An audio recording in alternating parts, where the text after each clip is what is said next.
Saya izin memulai ya, Dok. Oke.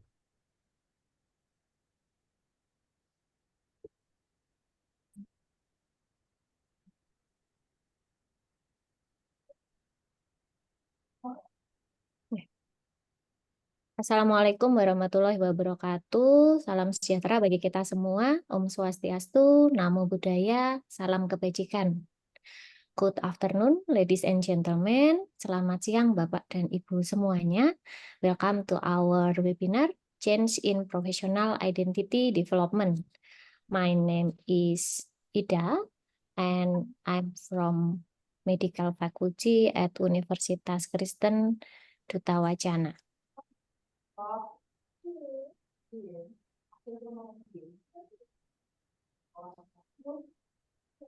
I'm very honored to be here as your moderator today, especially in the presence of my beloved teacher and uh, and my colleagues from in the field of medical and health profession education.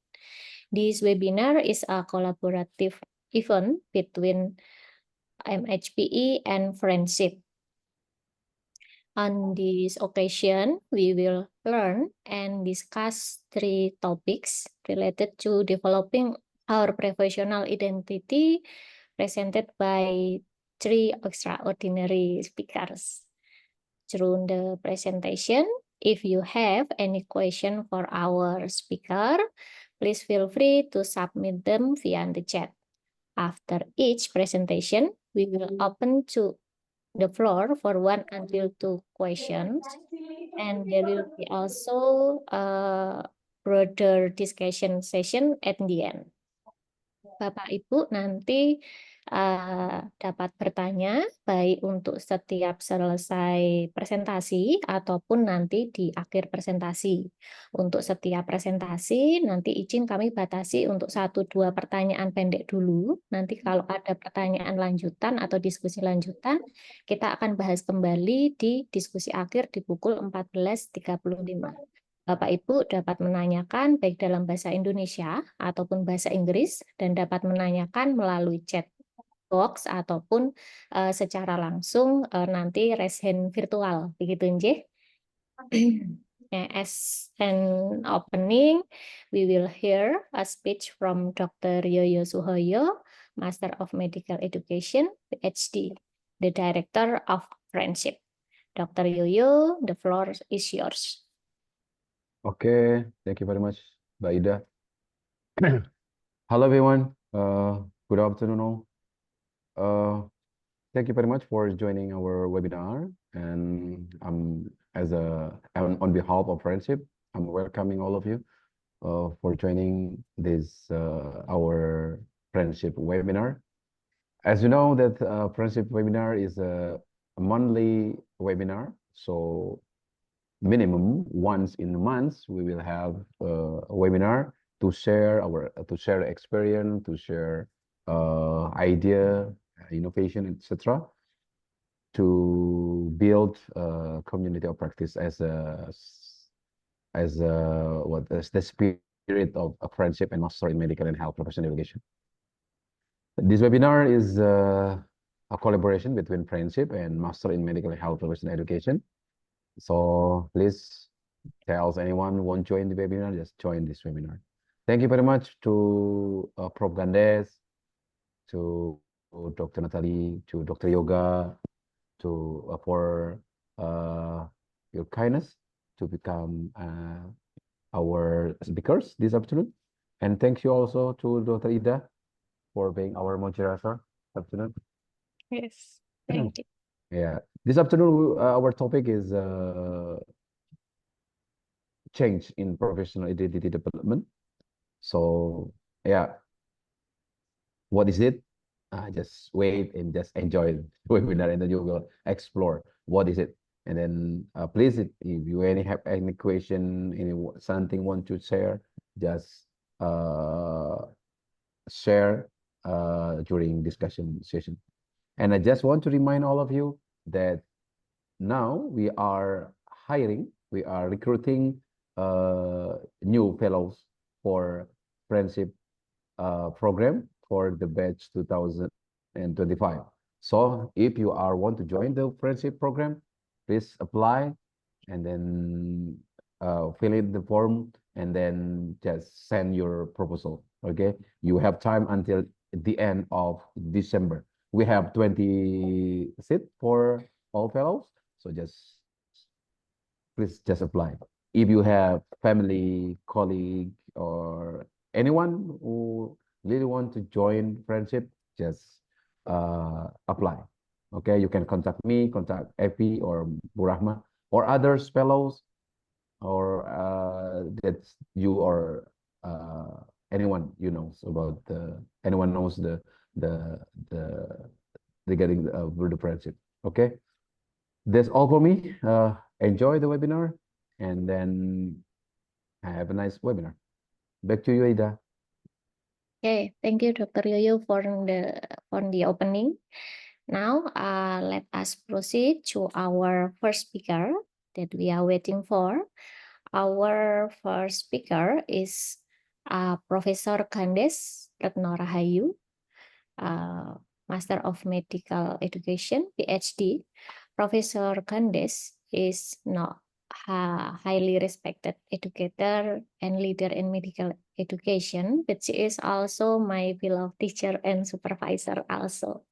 She has been guide and helped me to discover my professional identity as an educator in medical education, and I'm honored to introduce her today. Professor Candes have her medical doctor at Universitas Gadjah Mada, her master and PhD at Dundee University.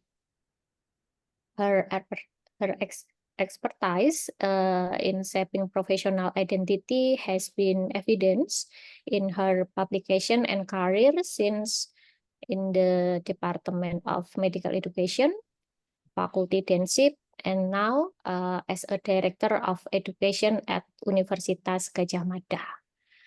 Now, Professor Candes will presenting the role of teacher in supporting professional identity formation. Please join me in welcoming Prof. Candes. The floor is yours. Monggo, Prof. Yeah.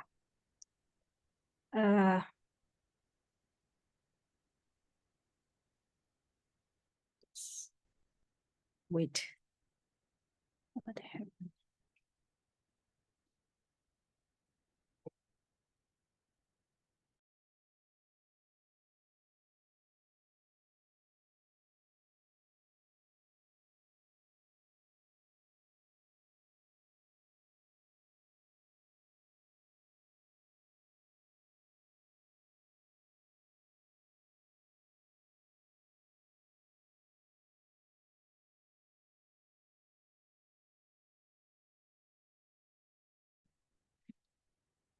Okay.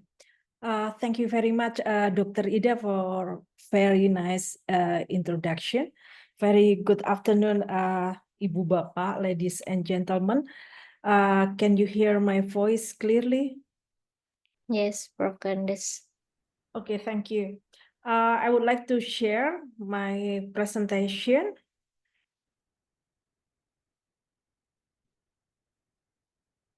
Could you see that, Dr. Ida? Yes, it's clear. Thank you. Ibu Bapak, the topic that is requested to me to speak is about the role of teachers in supporting professional identity formation. Then I try to read as well what is the topic for the second and third speaker. In my opinion, the more convenient order should be Dr. Natalia first, and then Dr. Yoga, and perhaps my topic is the last topic. However, since at 2 o'clock I have another Zoom meeting, so the order is like what is written in the flyer. So my topic is the first. But I think it's better if when you listen, discuss with Dr. Natalie as well as Dr. Yoga, then you connect again with this topic, because I assume that Dr. Natalie is going to explain what professional identity and then how it is developed, and what kind of factor that can promote or inhibit, and so on and so on. However, I would like to focus on the role of the teachers. So obviously, first of all, I would like to present about the definition. There are several definitions regarding professional identity. However, I would like to take a definition that is proposed by Corres et al. So actually, this is a representation of self that is achieved in stages over time, during which the characteristic, values, and norm of the medical profession are internalized. And at the end, it resulting in an individual thinking, acting, and feeling like a physician. Acting, thinking, feeling like a physician. I think this is a very important keyword: thinking, acting, feeling like a physician. So back to the topic, it's mean that my duty is what could the teacher do or support or facilitate so the medical student could think, act, and feel like a physician. Then we then should understand as well what professional identity formation is. According to Jarvis Salinger, this is an adaptive development process that happens simultaneously at two levels. We should remember that. First, at the level of individual, at the individual of the student, which involve the psychological development of the person. And at the second, it's not only at the individual, but at the collective level, which involves the socialization of the person into appropriate roles and form of participation in the community's work. I think Dr. Yoga is going to explore more detail about the second part. Am I right, Dr. Yoga? Yeah. Okay, so we have to remember that the process, how to facilitate the student to think, to act, to feel like a physician as an individual, as well as a part of a member at the collective level. So I think this is an illustrative picture. So this is the new student come to the university, consider it as a medical student. Then how they develop gradually in stages to become physician, or in later years, specialists, whatever it is, internist, perhaps ophthalmologist, perhaps surgeon, dermatologist, and so on and so on. What could the institution do to support that development? What could the teacher do to support that development? I think this is a simple understanding regarding professional identity development, because this is a really technical term. Perhaps like us that has background in medical education is quite familiar with that term.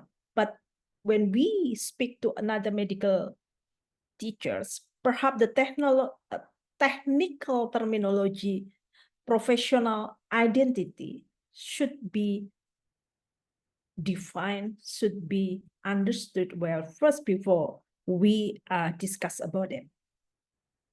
So in my opinion, we just need to come back again to the basic principle about human reaction. So human reaction can be considered consists of cognitive, affective, and psychomotor.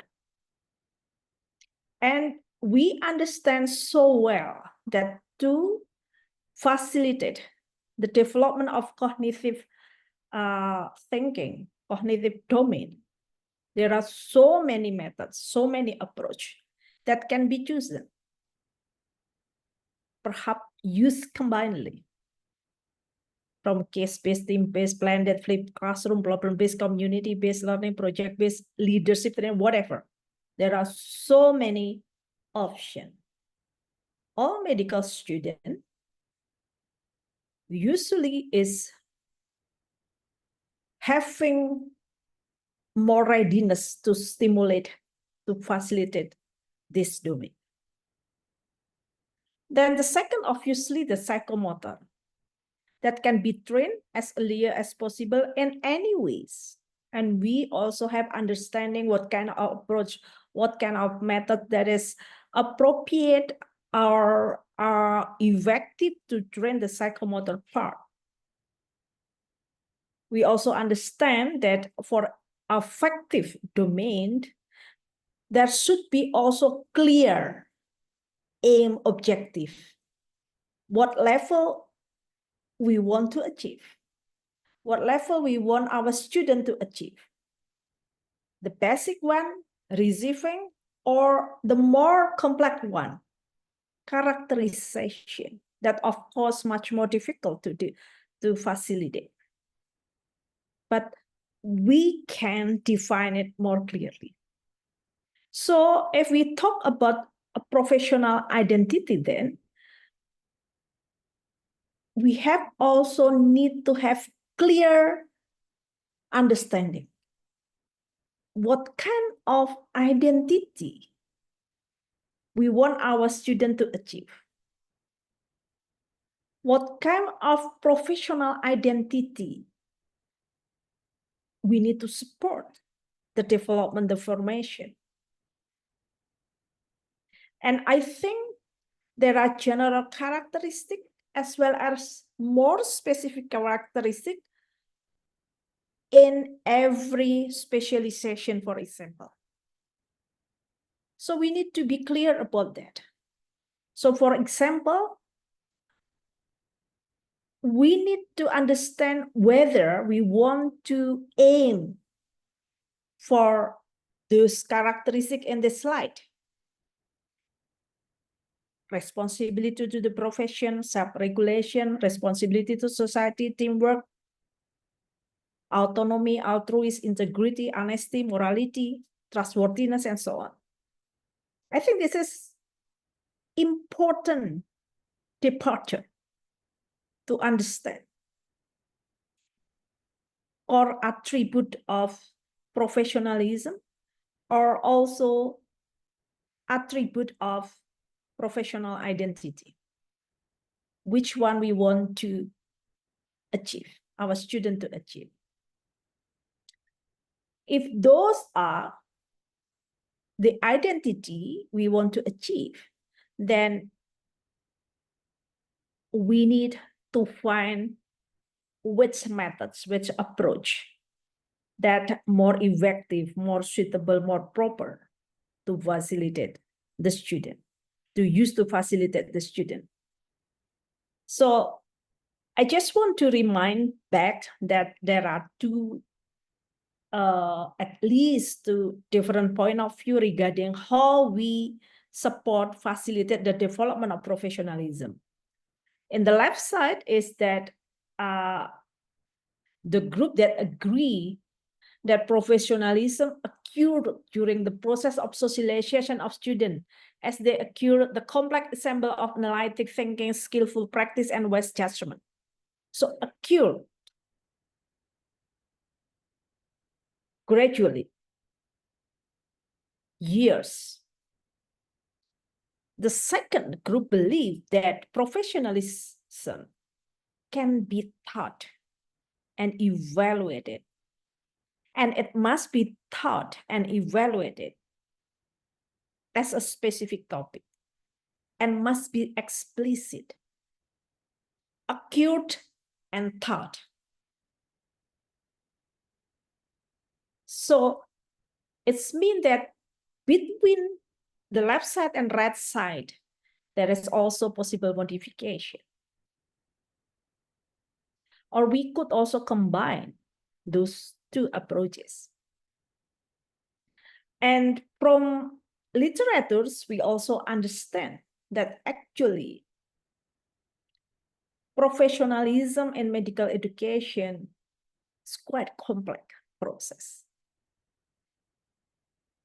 It's not surprising us that from the systematic review, one of the results showed there is no consensus on best method to teach professionalism in medicine, because, you know, the spectrum is so wide. However, although this is so wide, role modeling and mentoring guided by faculty is still believed as critical in teaching professionalism, if we believe professionalism should be taught, not only acquired. And role modeling and mentoring also considered as effective technique. However, the environment of the institution also has very critical role. The environment. And we want to see more detail what we mean with environment here. So from those kind of result from a systematic review, if we believe on that, then we need to understand what kind of attribute, both the positive one and negative one of role models. And obviously, how to support more and more positive attribute owned by our teachers. And from attribute of positive role model, actually the review also show the most important attribute and the least important attribute. So if believe on that, then we can support most important attribute owned by more and more of the teacher, perhaps through staff development, perhaps to a policy, perhaps to reward system, perhaps to certain regulation, perhaps to improving awareness on it, and so on. So this is something that we could do. And then there is also actually guide in different stages in professionalism training, from didactic program, and then the more technical one, the case-based small group discussion, role modeling, until the highest one, reflective practice, where our student can reflect and make changes to any practice they experiences. So in this context, I think environment is also very important. As shown here, how to provide opportunity for the student to become part of the community of practice, from the basic form to the more complex form. The basic form, for example, is like making dialogue with the senior specialist, consultant, and then provide opportunity for the senior, the consultant, to share their experiences, the good one, the bad one, they're struggling, their good experience, and so on. That's a basic form. To the more higher form, for example, shadowing the physician, specialist, and so on. And then to more complex, working together. So this is a part of social environment that we could provide a support to the teacher, so the professionalism, the characteristics, the value can be learned by the student gradually. Obviously, there are elements that we as teacher also could take part to help the student. I believe most of us know the importance of critical reflection. Whatever the method you choose, whatever the approach we believe will provide better or more effective result, having critical reflection skill is important for our student. So to facilitate our student to do dialogue with themselves through critical reflection, reflect their experiences critically, drawing lesson learned for the experience, and those critical reflection result guide the next action is important part. And I think there are so many choices of option, instrument that could be used. Whatever the instrument, whatever the approach we choose in our institution, the aim is to equip the student, to help the student to have critical reflection skill, because it is important as a part of the community, as a part of learning professionalism. So we know there are so many options, whatever option you're going to choose, as far as you criticize where you choose that, not the others, where you prefer on that, is fine. Obviously, we also know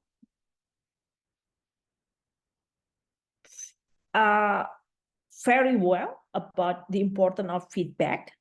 And again, there are so many choices of the method. There are many options of the approach. Regardless of the approach we choose,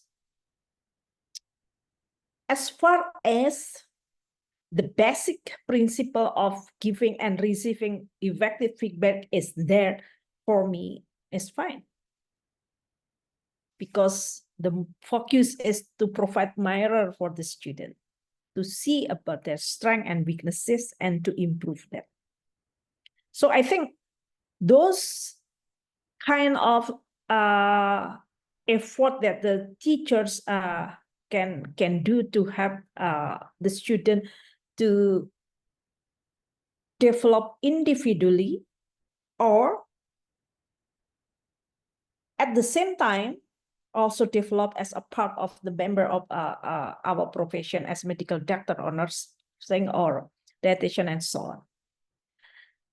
So hopefully with those kind of assistance, from providing environment, the simple one into the complex one, for providing critical reflection, for providing feedback, for being a good role model as far as we could, I think it will help the student to move from the outside circle to the more inside cycle, and then gradually into the center of the cycle, where in the center of the cycle, finally, after the student graduate being a professional, he or she can play a role as a central member in a community of practice, whether this is in ward, whether this is in an emergency room, whether this is in a community clinical setting, whether this is in an independent practical setting. So they can play the role as a central member.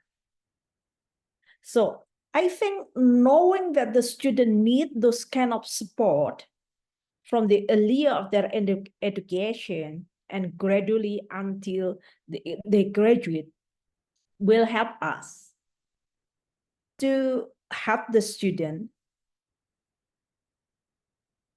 in formatting a professional identity. Obviously, this is not easy job, because student cannot be, isolated from the contact. And with the advance of the technology, there are so many influence that the student can be affected, both the positive one and negative one. There are some situations that we can control, we cannot control, but it affects the student. So I think it is better to understand which one that we can take part to help, which part that is really beyond our capability to control or to help the student. But also making the student aware as early as possible that every profession have their own identity is very important. After being in a university level, I become more and more aware that one profession with other profession, there are so many distinctions. Differences that can enrich if those professions work together. Understanding the differences will stimulate mutual respect. Understanding that the difference is there also can help us to reflect that one profession is not enough to solve complex problems.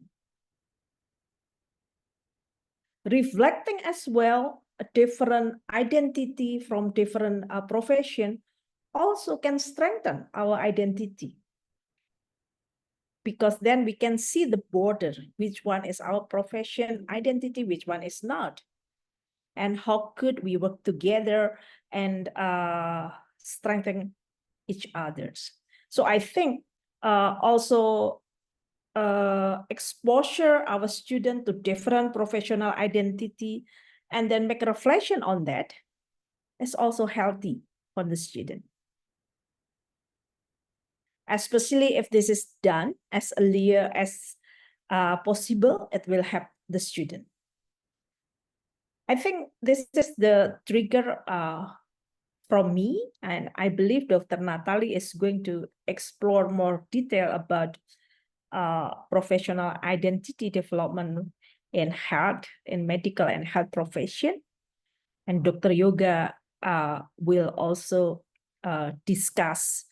address more detail regarding how motivation, participation, helping the student moving from the most outside circle in my slide, gradually walking or moving into the center, the pink. I think motivation, providing participation will play an important role on that. Thank you very much. I return back the time to Dr. Ida. Thank you.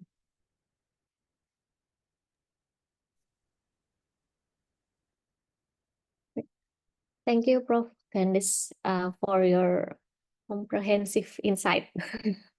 Yeah. Now we will take one until two questions from the audience, from the participant.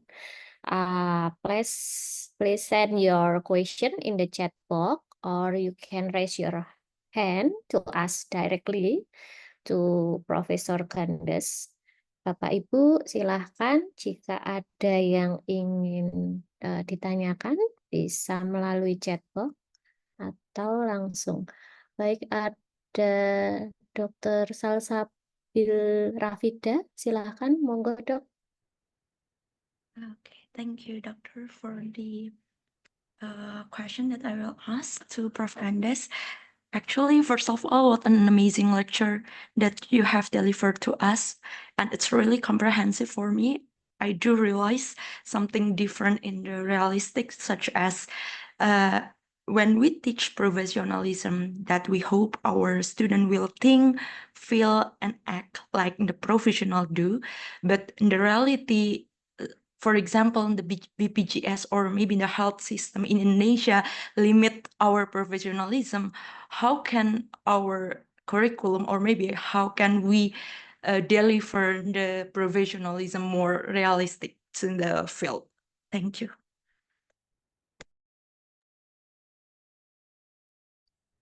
Should I answer now or wait for the Monggo, second? Prof. Gandes langsung Okay. dijawab Okay, saja. right. Okay, thank you, Mbak Salsabila. This is one of the advantage if we use like critical reflection session, whatever the name in your institution.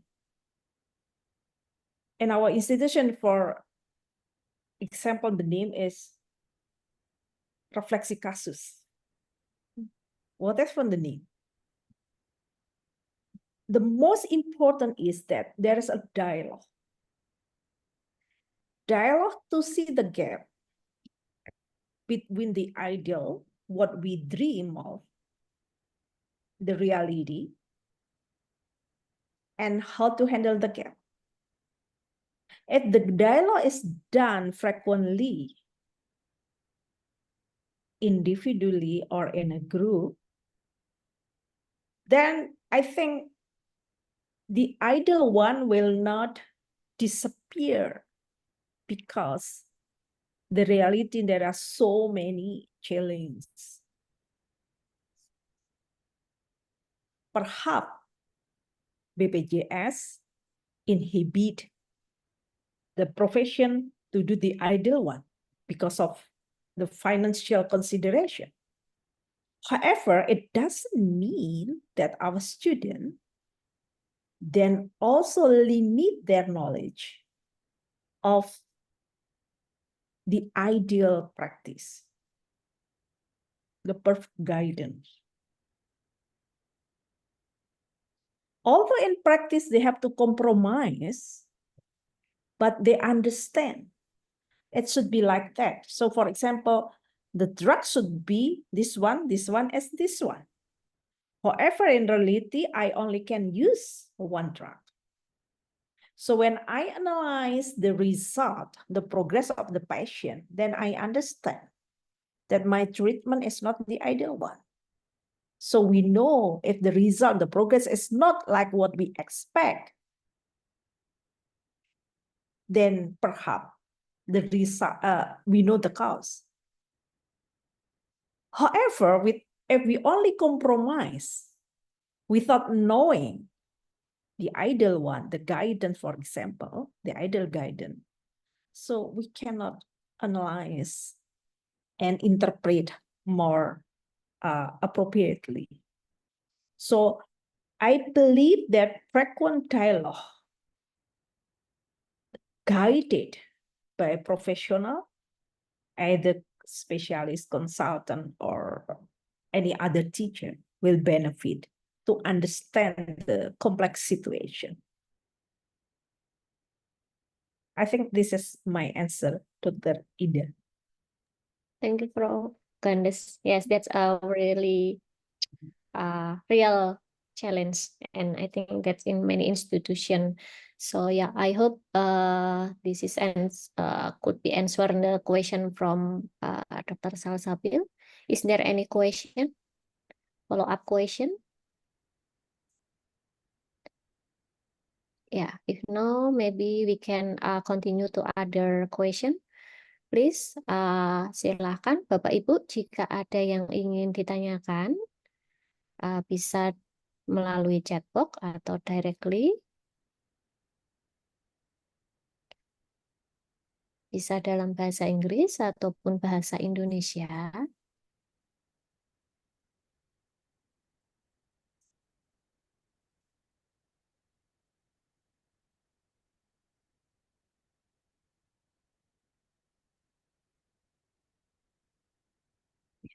Kalau belum ada, saya izin ya, Prof, mumpung di sini. So, yeah, I want to ask about the final presentation about if our student learn from other profession, it will enhance their identity learning.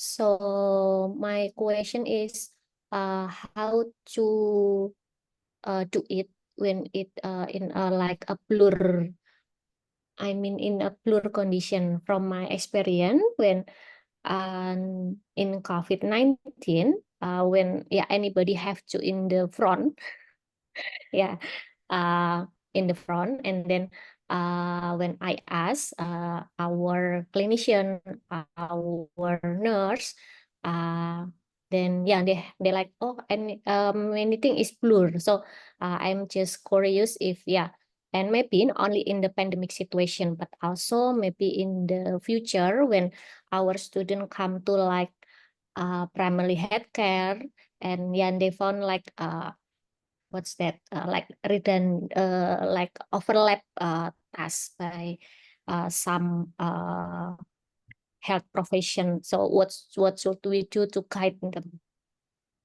Yeah.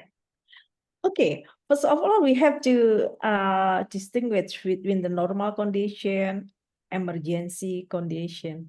I think the situation can be very different. The second one, we have to understand which kind of tasks we have to do by ourselves, and which kind of tasks that it could be delegate, that could be shared by other profession. I think we have to have that kind of understanding. Therefore, interprofessional education, for example, it is very important to be introduced, because by having this kind of program, then our student can understand what kind of role and responsibility that belong to my profession, what kind of role and responsibility that not only belong to my profession, but also owned by other professions, shared to the other profession. So I think to do that, to facilitate that, I think it is also important to invite different professions to speak together, not just let the student to learn by themselves. Because if they learn by themselves in early years, then they can interpret incorrectly. This is my role, my responsibility is not your role. Although in a really, this is a shared role, for example. So inviting more senior professional that have wide horizon, open-minded is important to get the student. So for example, with certain cases that the student can learn, this is your part, this is my part, and we can do together for the benefit of the patient, then the patient will have the ultimate benefit. But for doing that, try to have not only one profession to come, but more than one professor to come and discuss. Obviously, one of the reference is also written competency standard. And I think nowadays is not something that surprisingly that some competency are really shared. It can be done by this profession, can also be done by this profession. We have to remember that. And then how about working with people outside medical and health profession, for example? There are really, in my observation, although there is a generic characteristic, there are also very distinctive characteristics. And actually, if we want to understand that, it will enrich. Why? Because usually one characteristic limit other possibility, and then if we have another person in our team with different characteristics, it can bring different horizon. So usually problem is complex. Difficult problem is complex. That cannot be approached only by one profession. So for example, in COVID, when our colleague from engineering join, then we understand that certain instrument can be developed. Then when our colleague from economic, for example, come and join, then we understand how to manage more professionally. When our colleague from social and politics, for example, come, then we understand that policy for certain thing is very important. So I think this is why I argue that exposuring our student to different profession outside a medical and health profession, perhaps in later years of education period, is also important. Yeah. Thank you, Prof. Candice, for the strategy. I will try that. And maybe because for the limitation time, maybe could you answer one more from Dr. Ahmad Bekti from the chat box? So how we, Teacher Institute, could facilitate the balance between self-directedness, maturity, and role model. Yeah.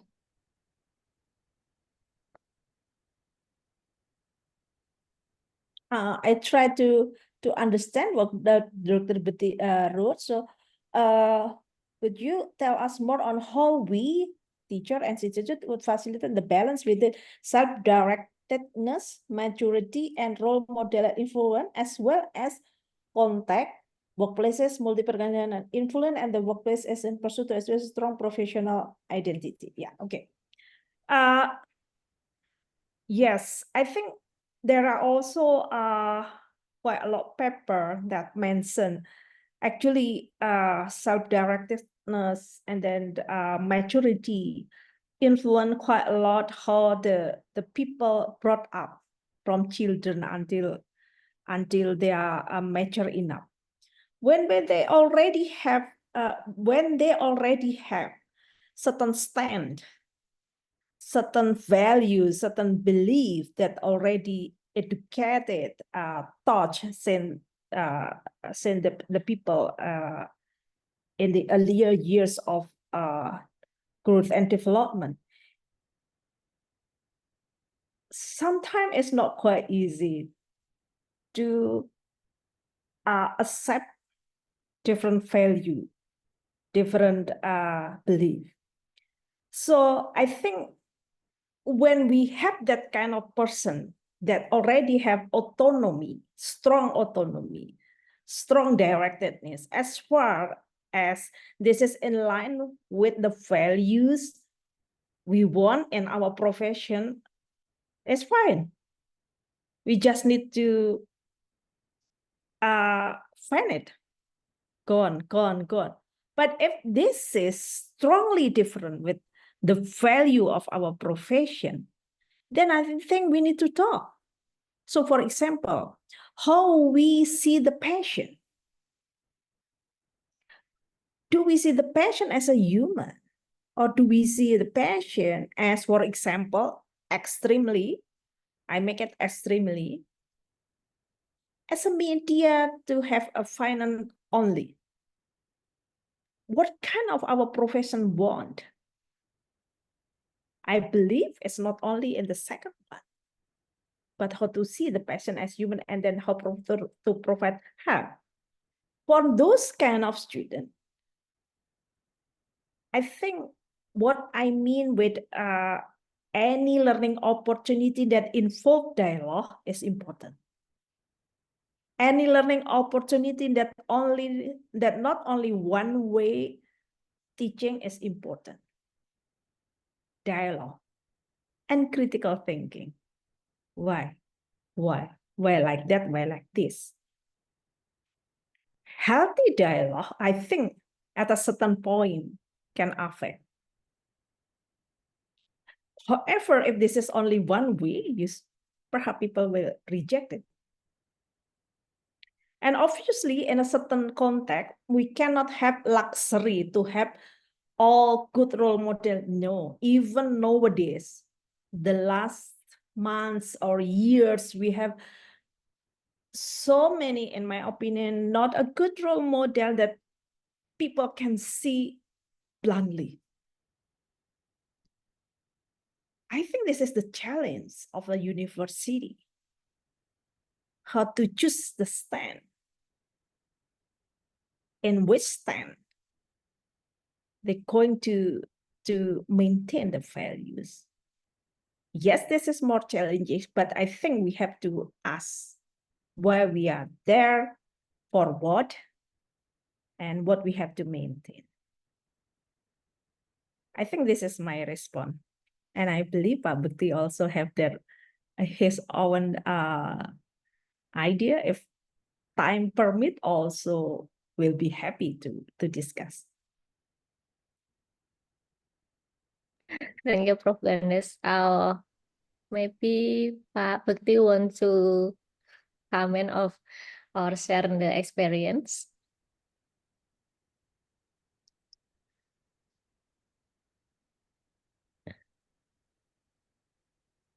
Yeah. Okay, maybe later. Yeah.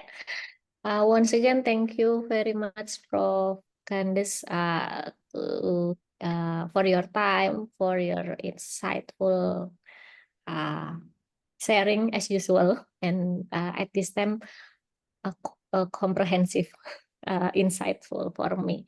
Yeah, thank you once again, and we are now back to our agenda for the next speaker. Wait.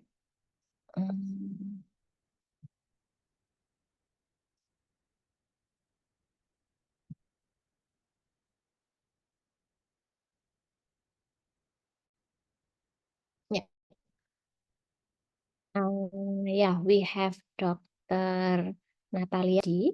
Dr. Natalia complete her medical education at Atmajaya Catholic University, Indonesia, her master in Universitas Gadjah Mada, and her PhD in University of Rochester. Dr. Natalia is an educator in Atmajaya Catholic University, and we can see that she has many publications with the recent publication in this year, defining undergraduate medical students' physician identity, learning from Indonesian experience. Yeah, I think it will much relate to our discussion today. So yeah, today she will presenting on professional identity in healthcare. Please join me in welcoming Dr. Natalia. The floor is yours. Thank you, Dr. Ida, dan terima kasih Prof. Gandes atas pendahuluannya. So I'm sorry that I wasn't aware that this webinar will be in English, so I prepared my slides in Indonesian, but I will try to present it in English. Wait for a moment. Can you see the slides? Yes. Okay. So for this opportunity, I want to talk a bit about professional identity in healthcare, particularly. And I think that Prof. Gandes already mentioned several key points in the professional identity topics. For example, what are the key elements? How do we facilitate the professional identity formation in in the medical education or health professional education? But for my topics, I want to focus more about what is identity, because we need to know what the thing is before we can teach it, like we want to teach professionalism. So that's why we need to know what kind of professionalism that we want to teach to our students. So this is the same with the professional identity. We need to know first what is professional identity before we can create learning strategies to support its facilitation.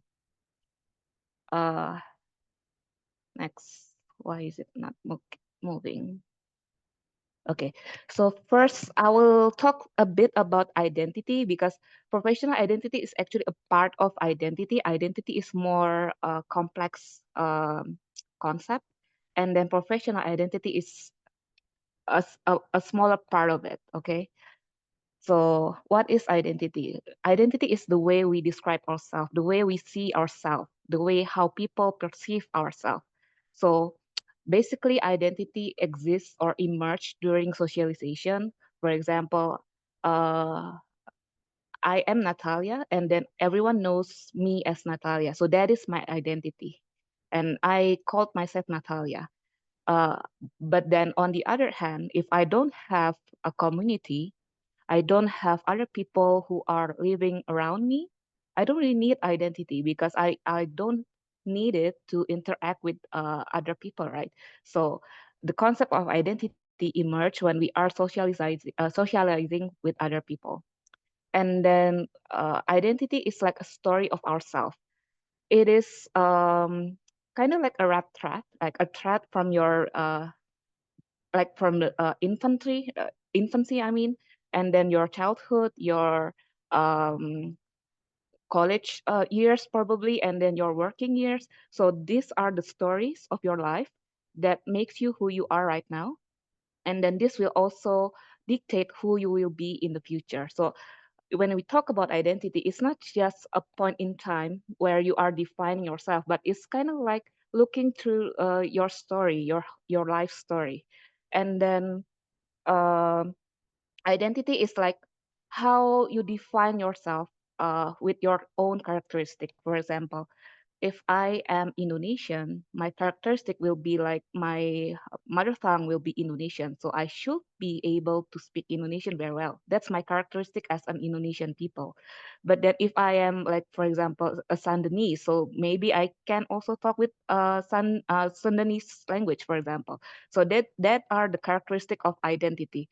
We all have our own unique characteristic that differentiate us from other people.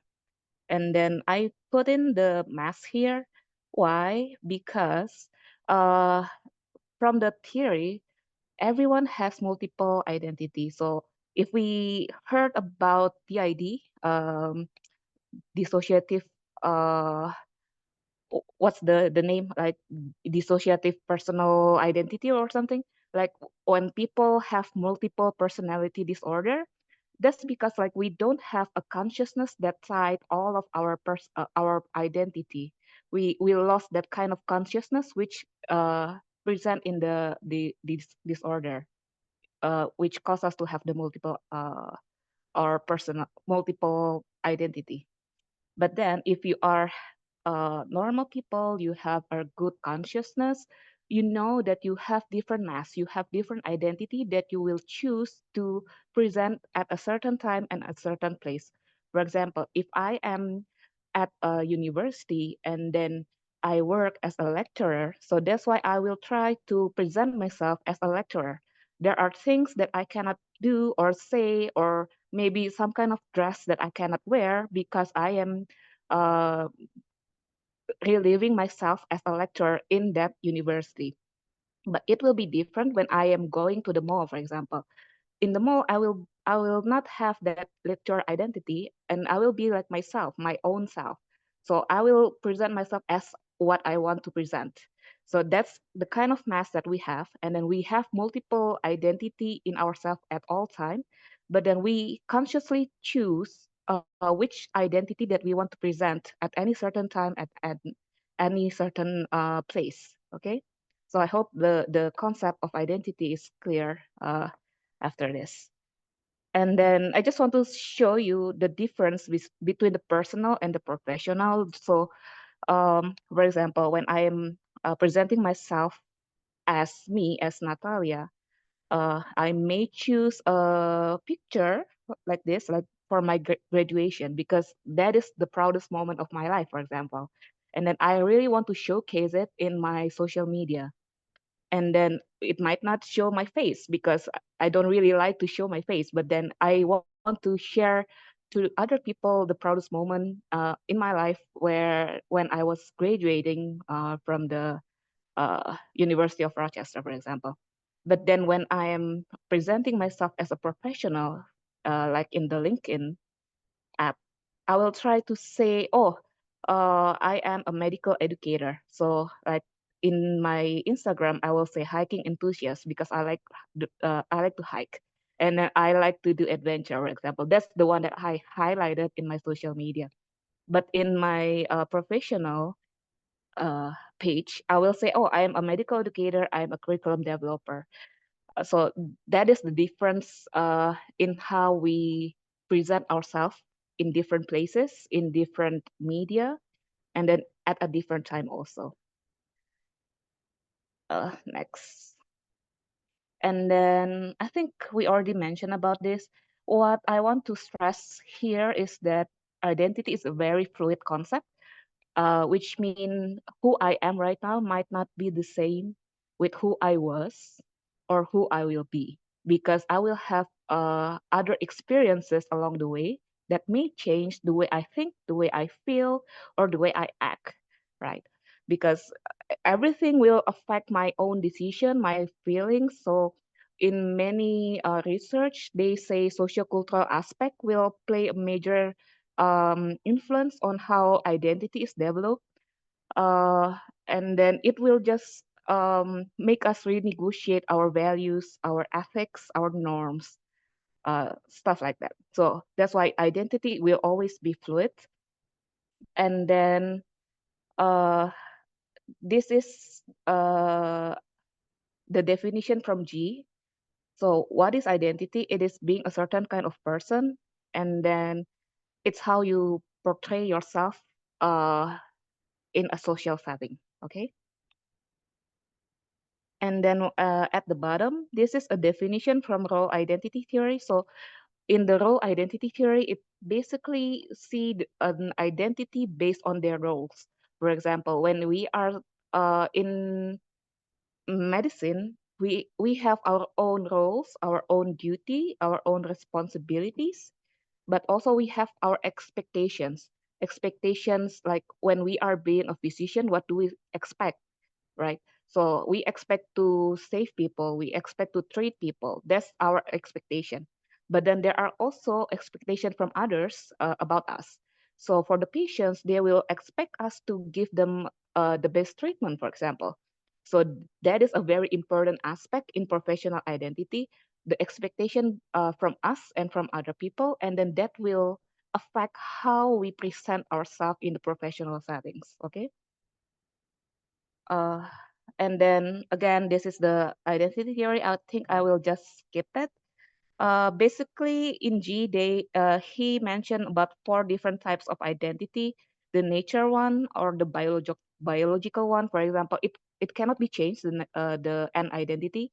Like you are either biologically male or you are biologically female. It cannot be changed.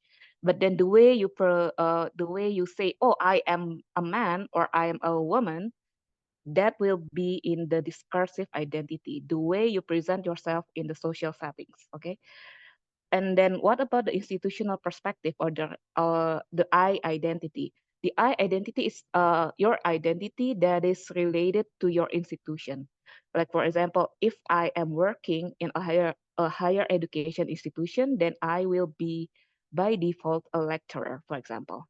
Okay, that is I identity. It is very correlated with the institution that I am affiliated with, either workplace, or for example, if you are being incarcerated, and then, well, you will be a prisoner, for example. That's your identity.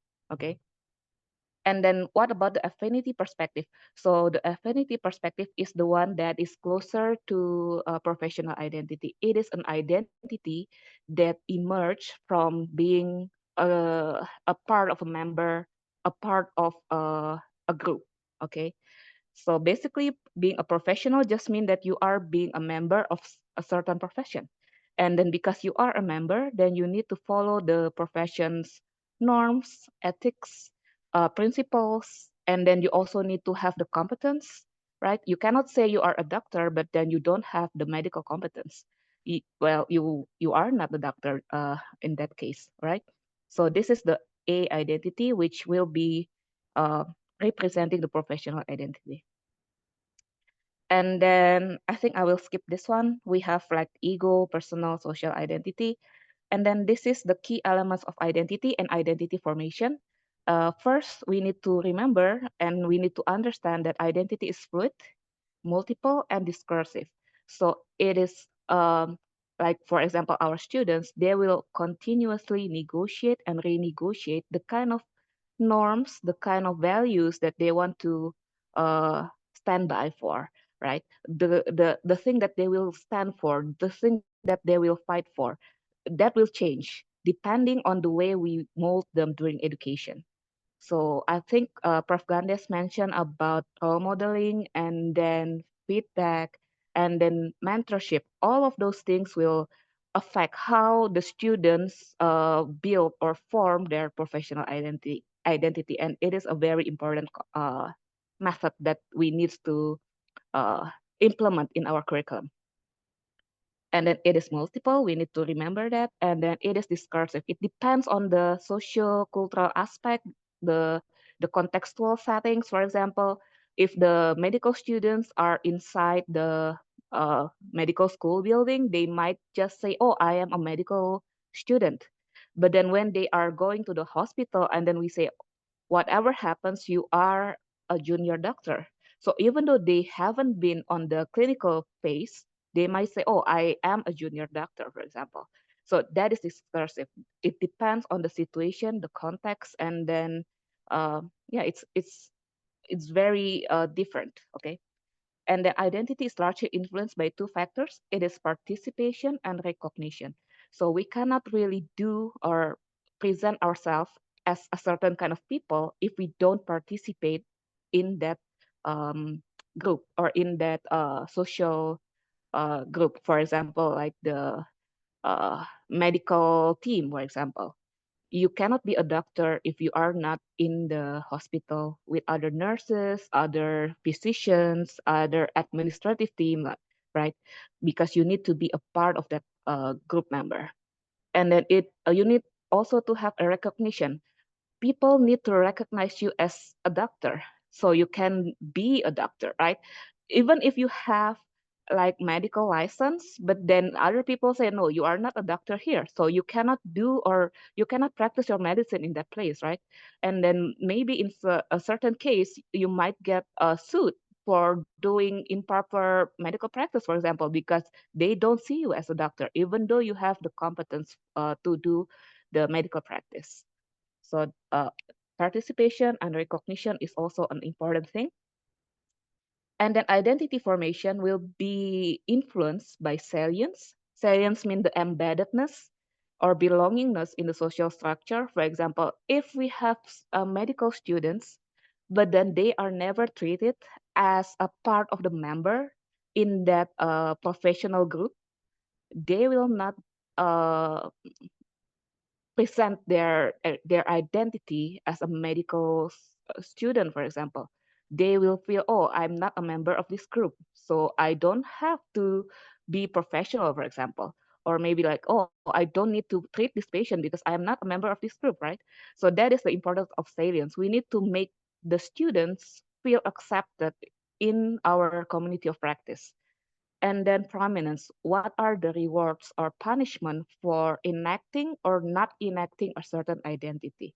This is also important. For example, if we want the student to act like a junior doctor, what are our reward and punishment system? If they are being professional, maybe we can give them a chance to do like certain procedure that might not be available for other students, for example. Or maybe if they are being unprofessional, maybe we give them some punishment. So we want to make sure that they are displaying the kind of trait or the characteristic that we want, that is representing our professional values or professional norms and practices. So these are the key elements of identity and identity formation, and we just need to remember this when we are designing a curriculum that support professional identity formation. And then these are the kind of identity. I think I will skip this. This is how identity is formed. I think Prof. Gandes already mentioned about this. So Quest et al., he is using Keegan's stages of development. Although I don't really agree with this stage, because it feels like students need to undergo a certain stages to become professional, when identity is actually a very fluid process. It's very discursive.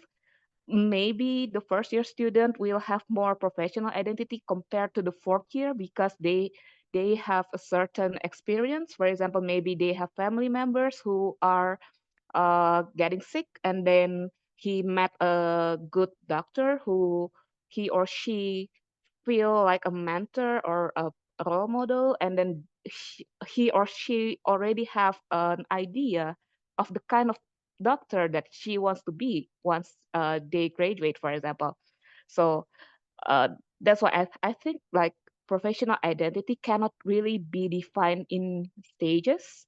It depends on each person's experience and the way we ask them to renegotiate their values to align with our professionals' norms and values. And then again, this is from the Chris. In medicine, socialization is an important process because again, we need to impart our norms, values, judgment through role modeling, through mentorship. They cannot really develop those kind of professional identity by themselves. We need to guide them.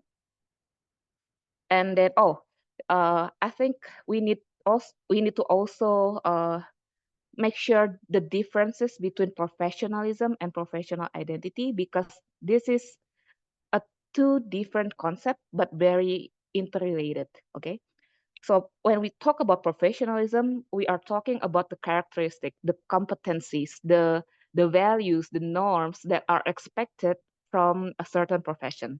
So this is professionalism. But then what about the professional identity?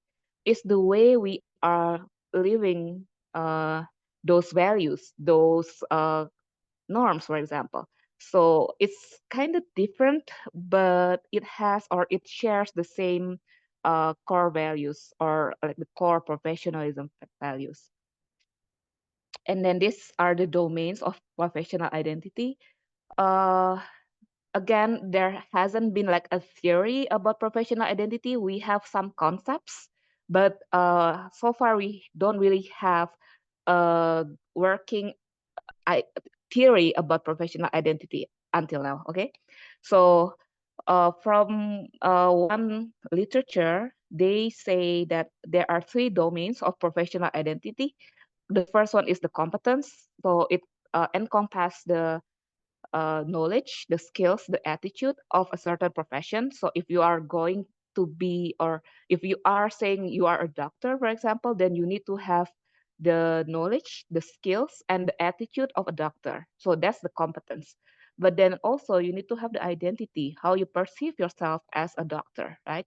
So this is the identity domain. And then also there is the network domain, because as a professional, you cannot work by yourself. So in healthcare, we heard about interprofessional identity. So that's the kind of identity to develop when we are working together with other healthcare professionals. And then this is the interesting development about on professional identity. What about Gen AI, generative AI, for example, the chatbot, or technology that can diagnose diseases just by looking at the picture, for example. So in Western countries, Gen AI is a very big thing. And then people are wondering about how it impacts our professional identity.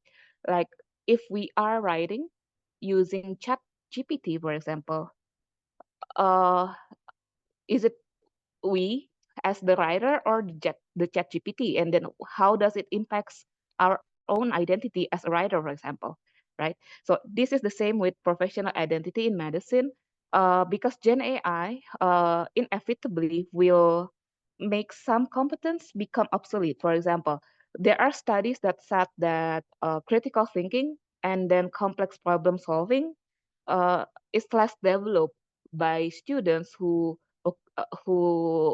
repeatedly uses ChatGPT to do their homework, for example, because they just put on the prompts and then the assignment will be done.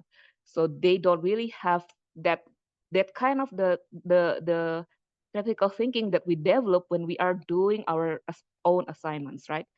But then also there are other competencies that needs to be developed by people if they are going to be working alongside with Gen AI in the future. Like digital literacy is an important thing, right? And then like they need to know about the prompt, how to create a good prompt for ChatGPT. So that's the kind of competencies that might be needed to be taught in the future if we are thinking about Gen AI. And then we know that we cannot really stop technology from developing. We cannot really stop it from invading our daily life, right? So like how do we respond to that? So that's why we need to do a reform in our curriculum so that we can prepare students for this AI invasion in the future. And then I think this is already mentioned. This is the elements of professional identity. We need to remember that in healthcare, we also have to have these humanities, right? And then the virtues, and then the clinical ethics. Those are the elements that needs to be taught by, to the students when we are developing the professional identity. But also, we also need to expose them or to um, introduce them towards the justice and access to care. For example, the BPJS. If we have our own insurance system, then we need to tell or to teach this to our students, so when they are being a physician in the future, they know how to navigate the insurance system, right?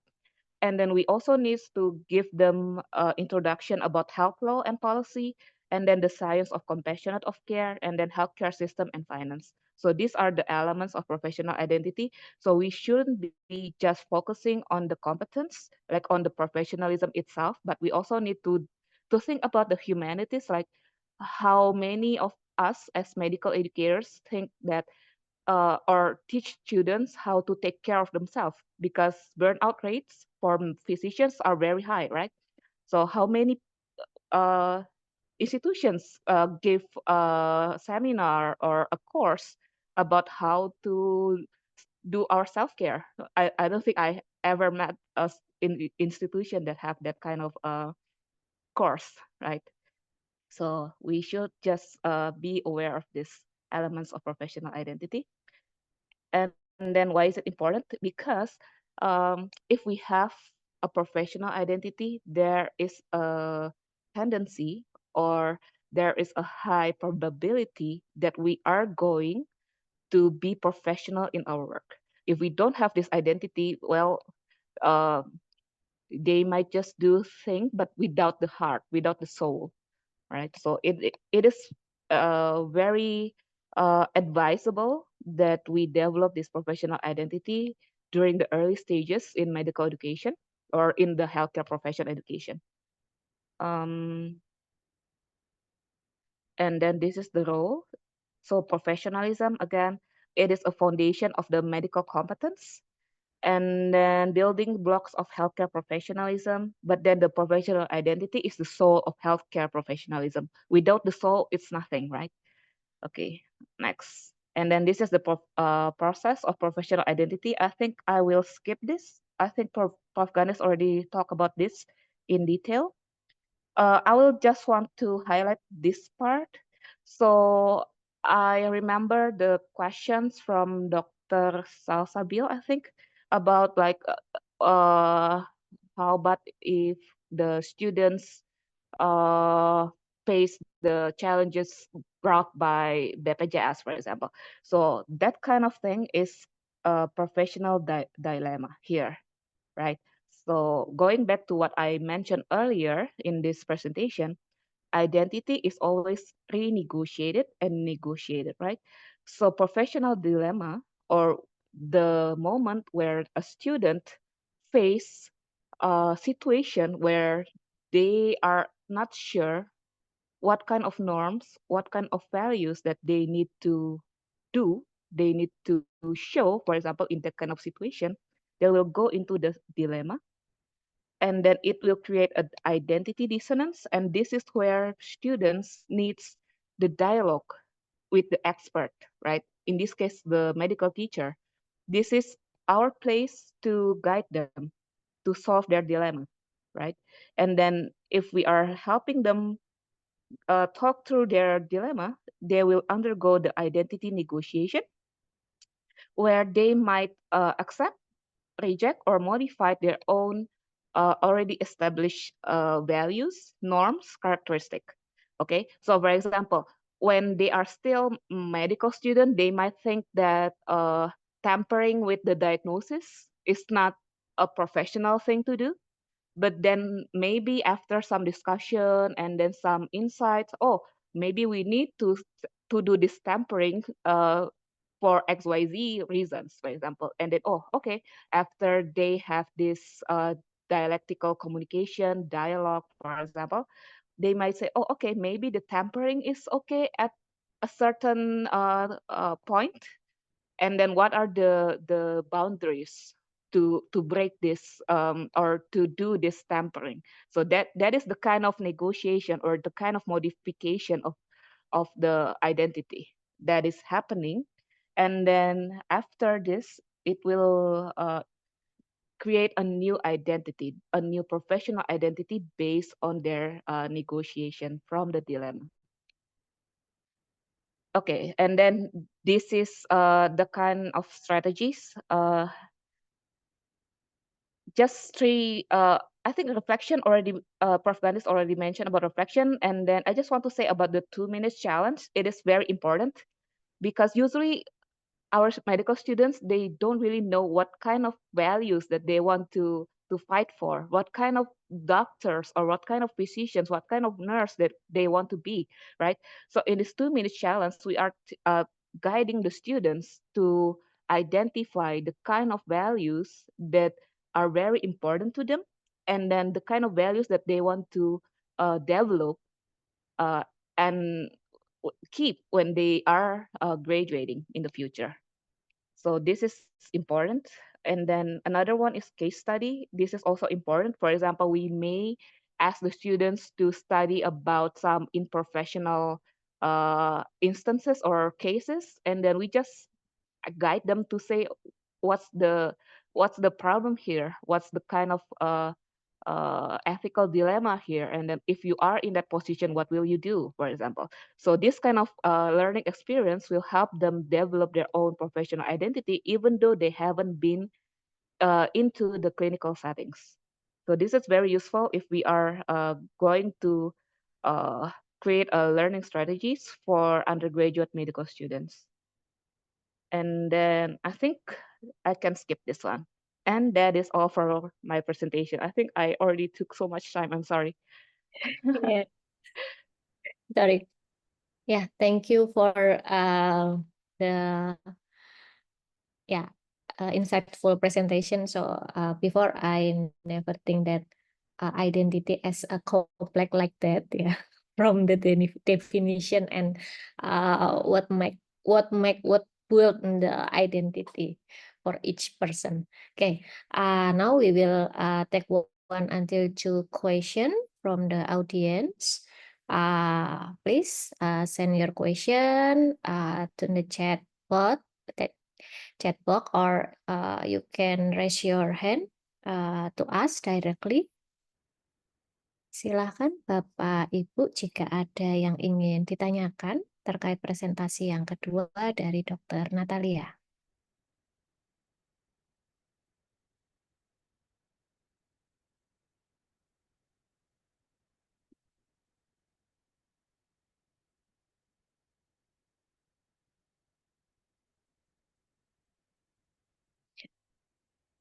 Silakan. Ya, kalau belum mungkin saya izin nanya satu nggih, Dok. Saya izin menanyakan dalam bahasa Indonesia begitu. Jadi yang tadi salah satu tantangannya memang terkait perkembangan AI gitu di dalam pembentukan identitas kita ini, dan memang kemudian studi terkait ini mungkin belum begitu banyak, begitu mungkin ya Dok ya.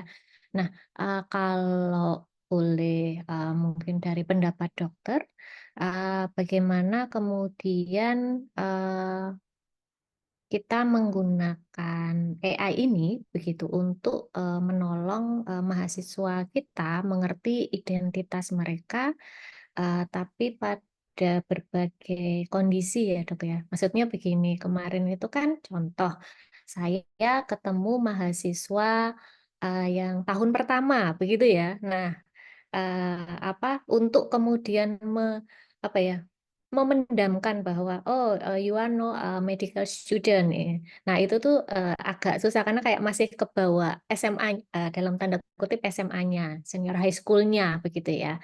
Nah, nanti, lain cerita juga ketika saya bertemu dengan adik-adik, mahasiswa profesi, begitu ya. Nah, itu sama. Jadi kadang dalam tanda kutip compliance gitu ya, keluhan bahwa kok enggak seperti waktu di Esket dulu ada jadwal rapi gitu-gitu ya, mau schedule juga diinfokan, sekarang enggak, begitu ya. Bahwa, maksudnya adalah ada tahapan-tahapan yang berbeda dan itu yang nantinya akan membentuk identitas. Nah, apakah mungkin ada saran kalau, AI bisa digunakan pada waktu-waktu tersebut?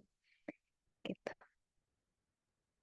Saya rasa malah AI itu nggak bisa dipakai untuk membantu, karena AI justru dia akan mengganggu pengertian soal professional identity-nya sendiri, gitu.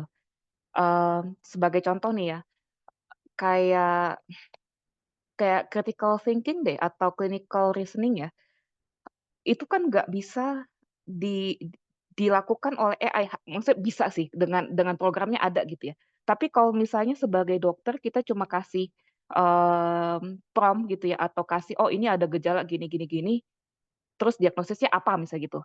Untuk saat ini kan memang, eee, ada ada AI yang bisa untuk mengeluarkan diagnosis tersebut gitu. Akhirnya dia kan akan berpikir, "Oh ternyata jadi dokter itu yang penting saya bisa masukin gejalanya," gitu kan ya. Sehingga mungkin bagi dia kompetensi mendiagnosis itu menjadi tidak penting gitu ya. Justru jadi gini, AI itu justru akan menjadi disruptive forces gitu ya. Sesuatu yang membutuhkan kita untuk me-redefine lagi yang dibilang profesional itu apa, gitu. Kalau dulu kan yang dibilang profesional berarti kan dokter bisa mendiagnosis. Kalau di Indonesia misalnya diagnosis cukup dari anamnesis saja gitu kan, anamnesis PF. Karena kita kalau penunjang mungkin, nggak semua orang mampu gitu. Sedangkan kalau di luar negeri kan yang namanya profesional artinya kan dia sudah melakukan semua tes, kemudian muncul diagnosisnya misalkan gitu ya. Cuma dengan adanya teknologi Gen AI, mungkin saja diagnosis itu bisa muncul hanya dari gambar misalnya gitu, atau dari kita masukin gejala-gejala sehingga redefinisi ini diperlukan gitu, ya. Memang saat ini, penelitian-penelitian terkait Gen AI dan professional identity itu menekankan perlunya kita mendefine ulang yang dibilang kompeten, dokter kompeten itu apa, gitu. Dengan pemikiran nanti di masa depan itu akan ada teknologi Gen AI yang akan membantu dokter itu untuk misalnya clinical reasoning, dokter untuk mendiagnosis misalnya gitu, ya kan. Nah, itu aja sih. Jadi memang, Gen AI sendiri nggak bisa dipakai untuk apa namanya ya, membantu. Meskipun memang ada beberapa teknologi dia itu jadi virtual teacher gitu ya. Jadi maksudnya dia akan kasih prompting-prompting, ini yang musti diperhatikan apa misalnya, tetapi itu nggak akan pernah bisa menggantikan peran kita yang manusia gitu ya, dosen manusia dalam membentuk identitas seseorang, karena itu akan beda. Dosen itu pasti punya passion gitu ya. Passion ini yang bisa ditularkan ketika kita mentoring ya kan, ketika kita kasih feedback gitu. Kita akan jelasin kenapa sih nilai ini penting, sedangkan kalau di Gen AI, dia cuma bisa bilang, "Oh ini salah kenapa? Karena ini," tapi nggak ada jiwanya gitu, ya. Mungkin itu, semoga menjawab.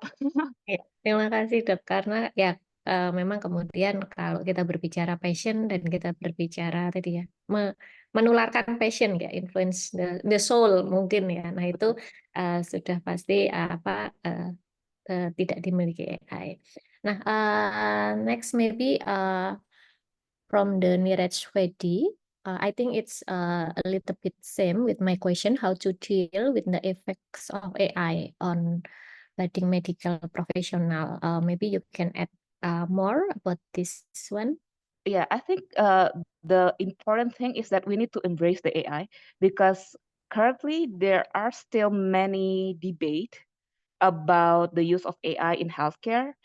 Like some people say we cannot stop the invasion of AI in healthcare, and then some people already use it, right? But then some other people say, oh, we shouldn't be using Gen AI at all.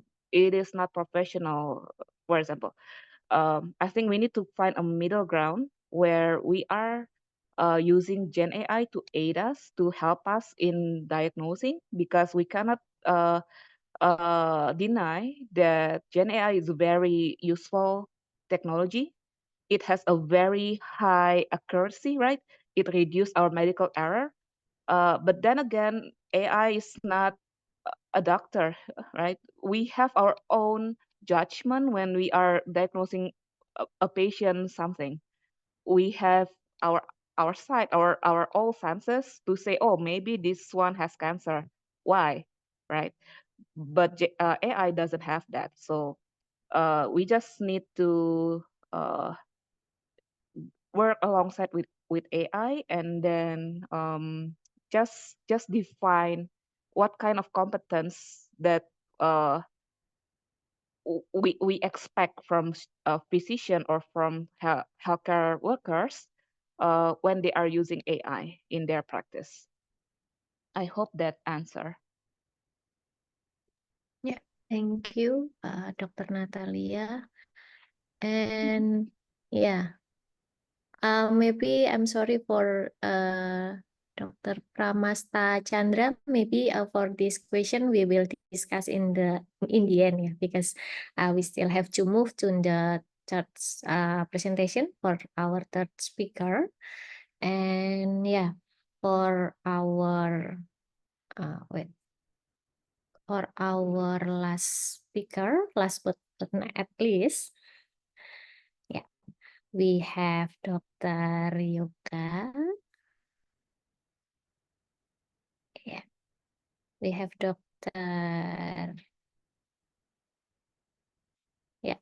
Dr. Yoga Pamungkas Susani, Master of Medical Education, spesialis kedokteran kelautan. Dr. Yoga complete her medical doctor, master, and doctoral degree at Universitas Gajah Mada. So Dr. Yoga is like a fans of Gajah Mada, love so much. And then she continue for the spesialis kedokteran kelautan. Dr. Yoga is a lecturer and researcher at Universitas Mataram since 2005. And she has many publications, and one of them in 2022 is how does clinical learning environment change during pandemic affect on professional identity. That will be maybe enrich our discussion and her presentation. Dr. Yoga, the time is yours.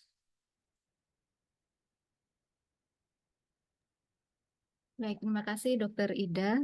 Mungkin saya izin share screen sebentar.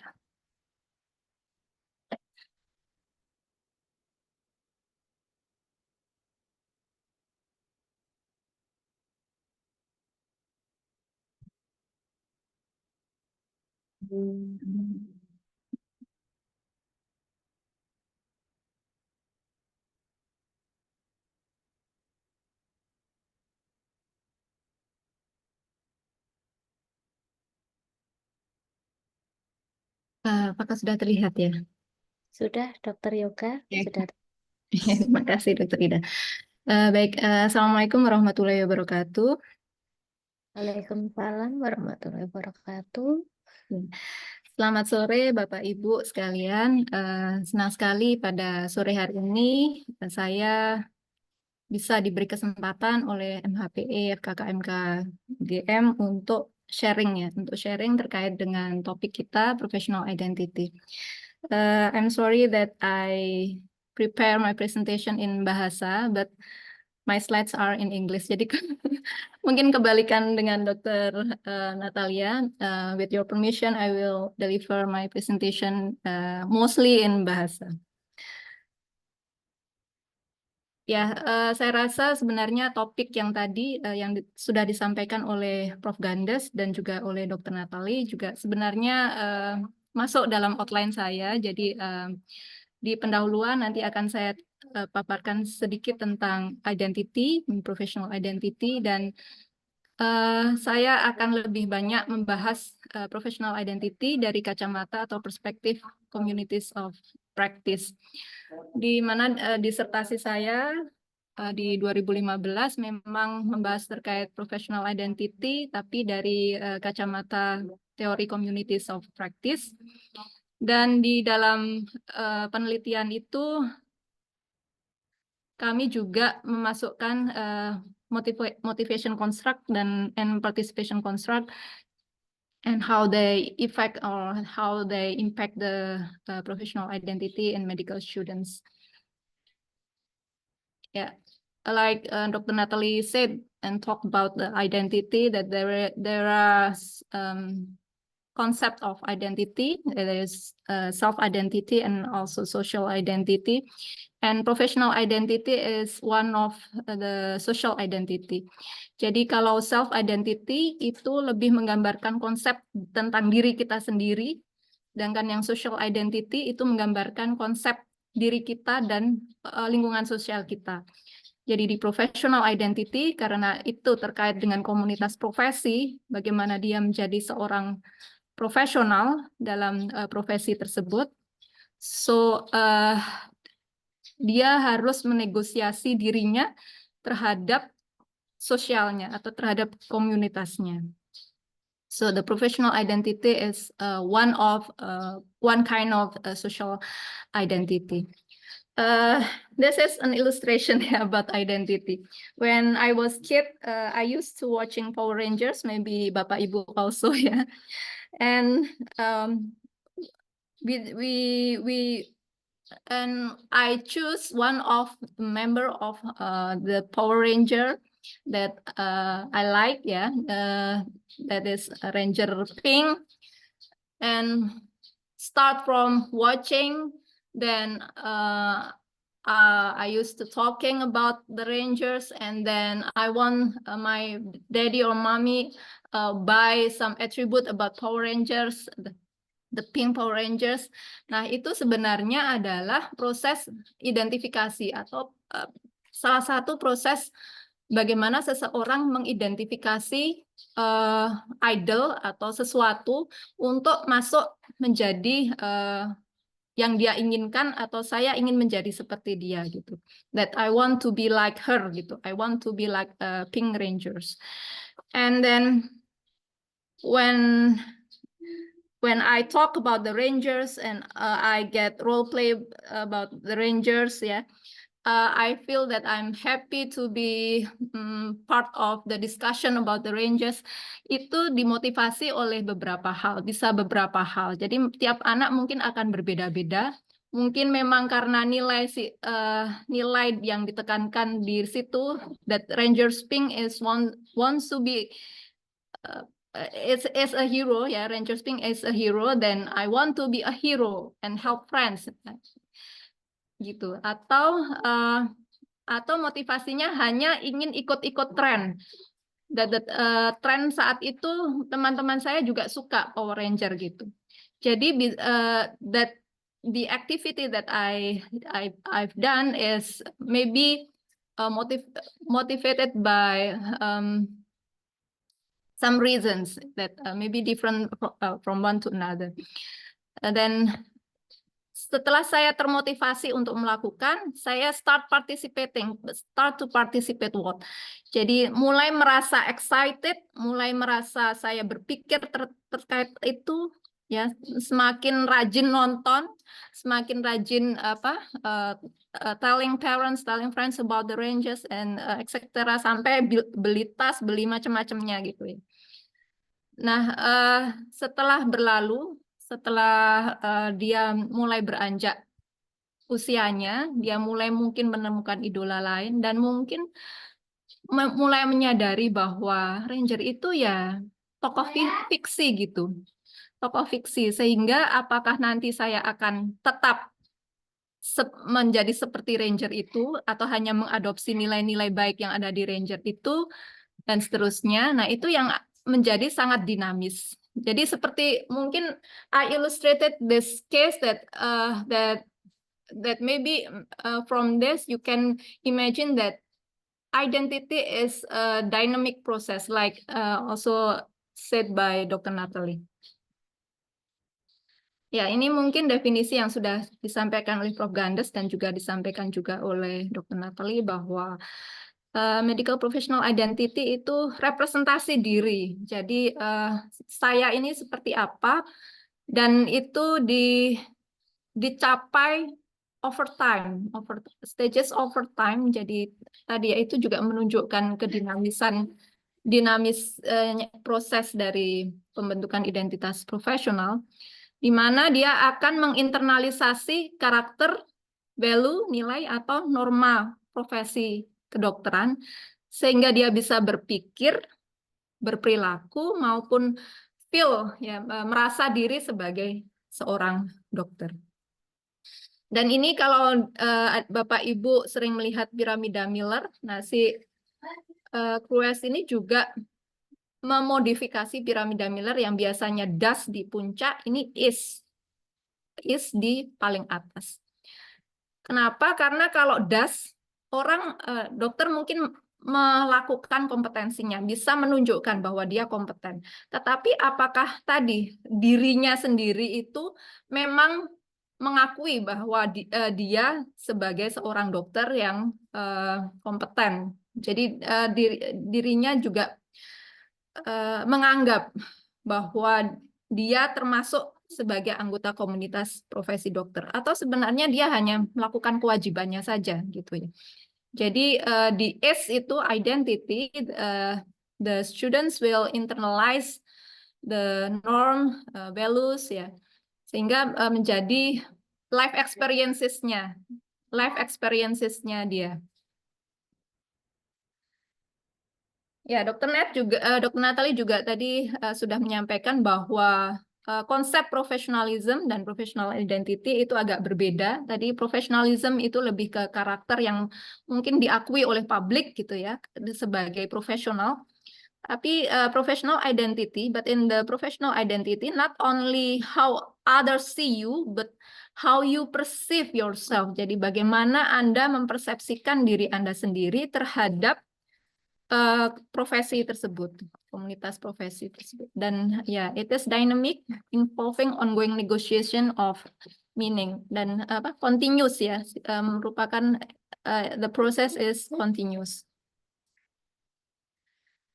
Nah, ini dari kacamata community of practice melihat bahwa memang identity itu bukan sekedar kategori, peran, role, atau gelar, title, tapi tadi lived experience ya, lived experience of participations in specific communities.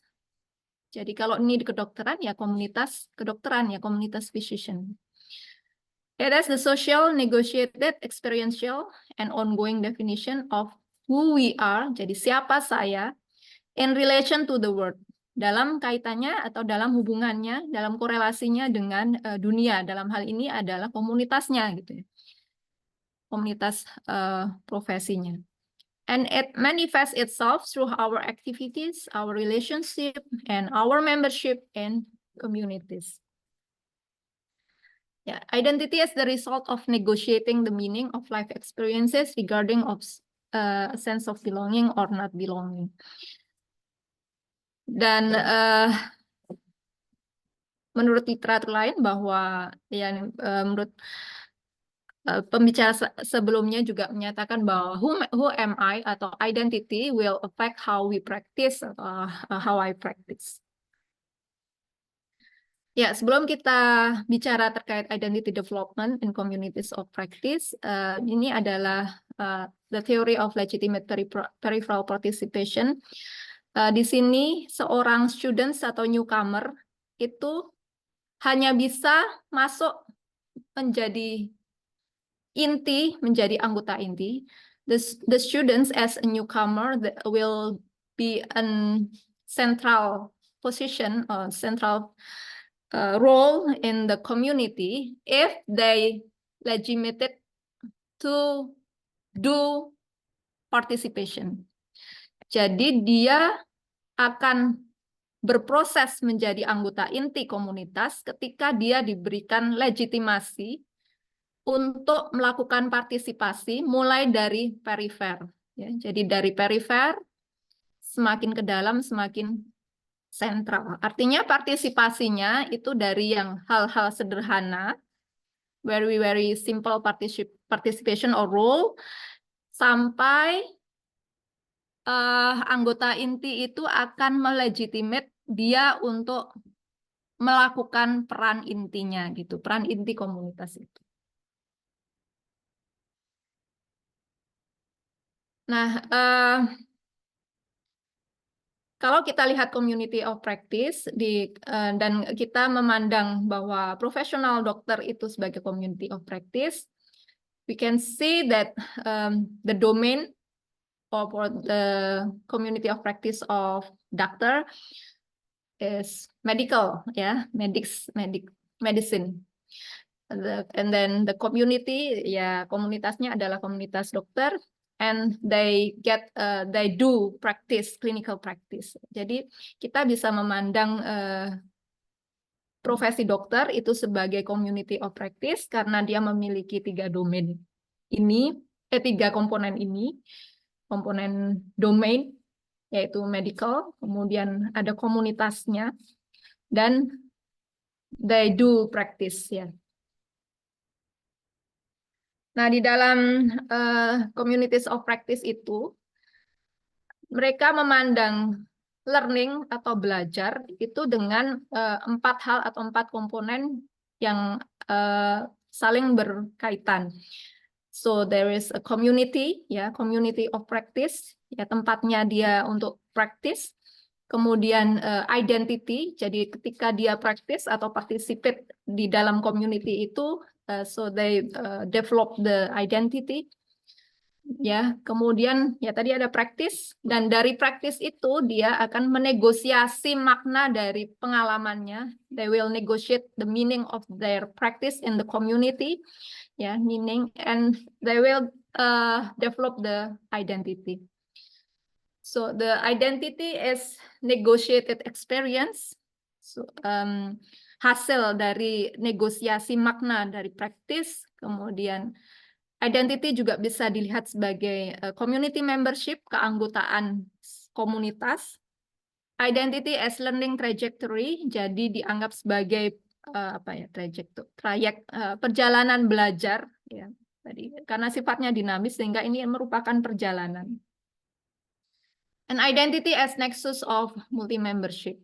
Jadi seperti yang juga disampaikan Dr. Nat tadi, bahwa kita itu dalam satu momen atau satu waktu itu bisa memegang berbagai identitas gitu ya. Jadi student as newcomer akan masuk ke dalam beberapa komunitas, dan itu juga berarti dia akan menjadi atau akan mempunyai mendevelop beberapa identitas.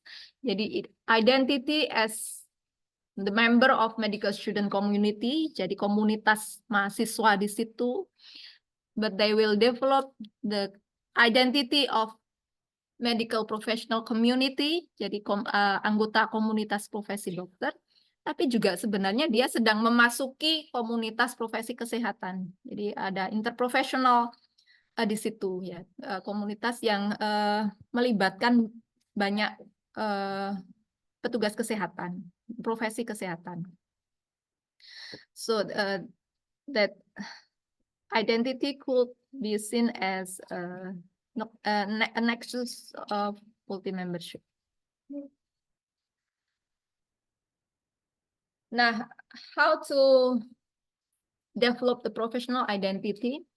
Karena tadi professional identity adalah salah satu dari social identity, dan cara untuk mendapatkan professional identity ya dengan sosialisasi, ya, dengan proses yang namanya sosialisasi. And the medical education will act as an agent of resocialization, jadi akan menjadi agen sosialisasi for students, untuk mahasiswa. Socialization is the process by which individuals acquire values, attitude, interest, skills, culture, ya. Pokoknya semua informasi, all kind of information within the community or society to its new member, ya. So they can actively participate or join the community. Ini juga sudah disampaikan tadi di slide-slide Dr. Natalie maupun Prof. Gandes, ya, bahwa medical education act as the socialization, dan in the socialization process the students will negotiate their experience. Perhaps he or she will accept the value there or not accept, ya. Bisa menerima atau tidak menerima nilai yang ada dia terima di sosialisasi itu, atau mengkompromikan nilai, ya, compromise the values or norms in the communities, or maybe reject, jadi menolak.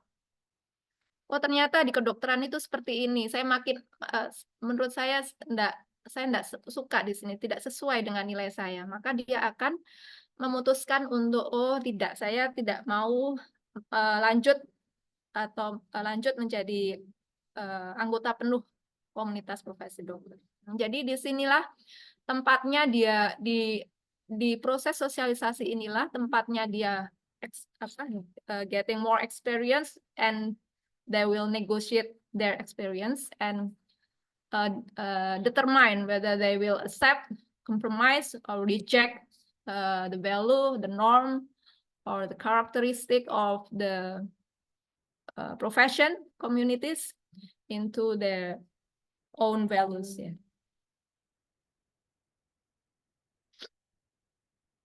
Ya. Nah, di dalam sosialisasi ini ada banyak hal yang berperan di situ, ya. Jadi tadi seorang mahasiswa itu sudah punya personal identity sebelum dia memasuki proses sosialisasi di pendidikan kedokteran.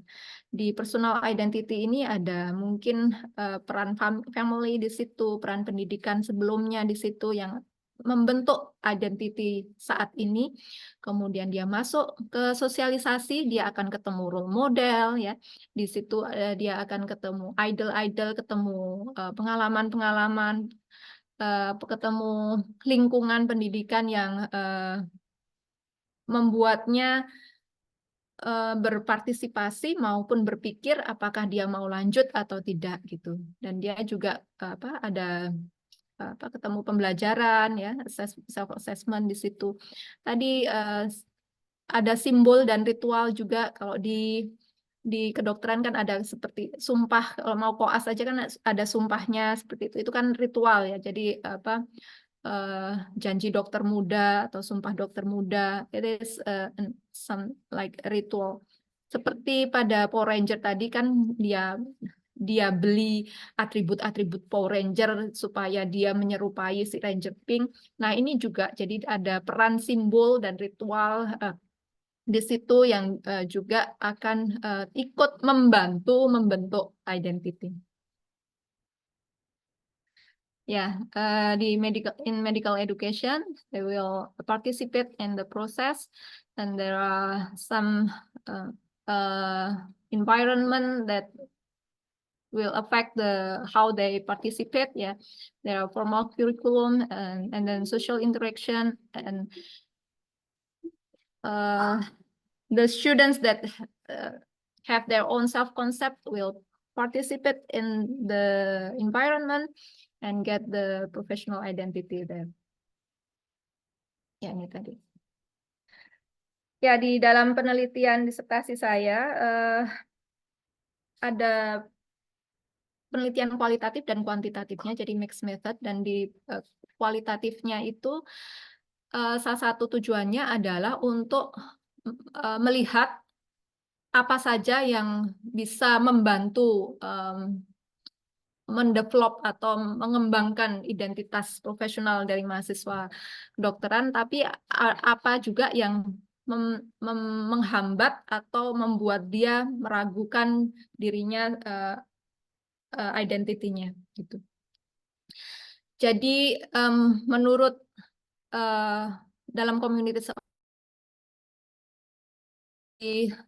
defined by 3 domain. Yeah, there are connectedness. The domain are connectedness, and then effectiveness and expansiveness. Connectedness mean relatedness with the member of the community. Jadi kenyamanan dia, keterikatan dia berada di dalam komunitas tersebut, berinteraksi dengan anggota-anggota komunitas lain. And then effectiveness is how they effectively perform the competencies when they have to take the role as the physician, ya. Jadi bagaimana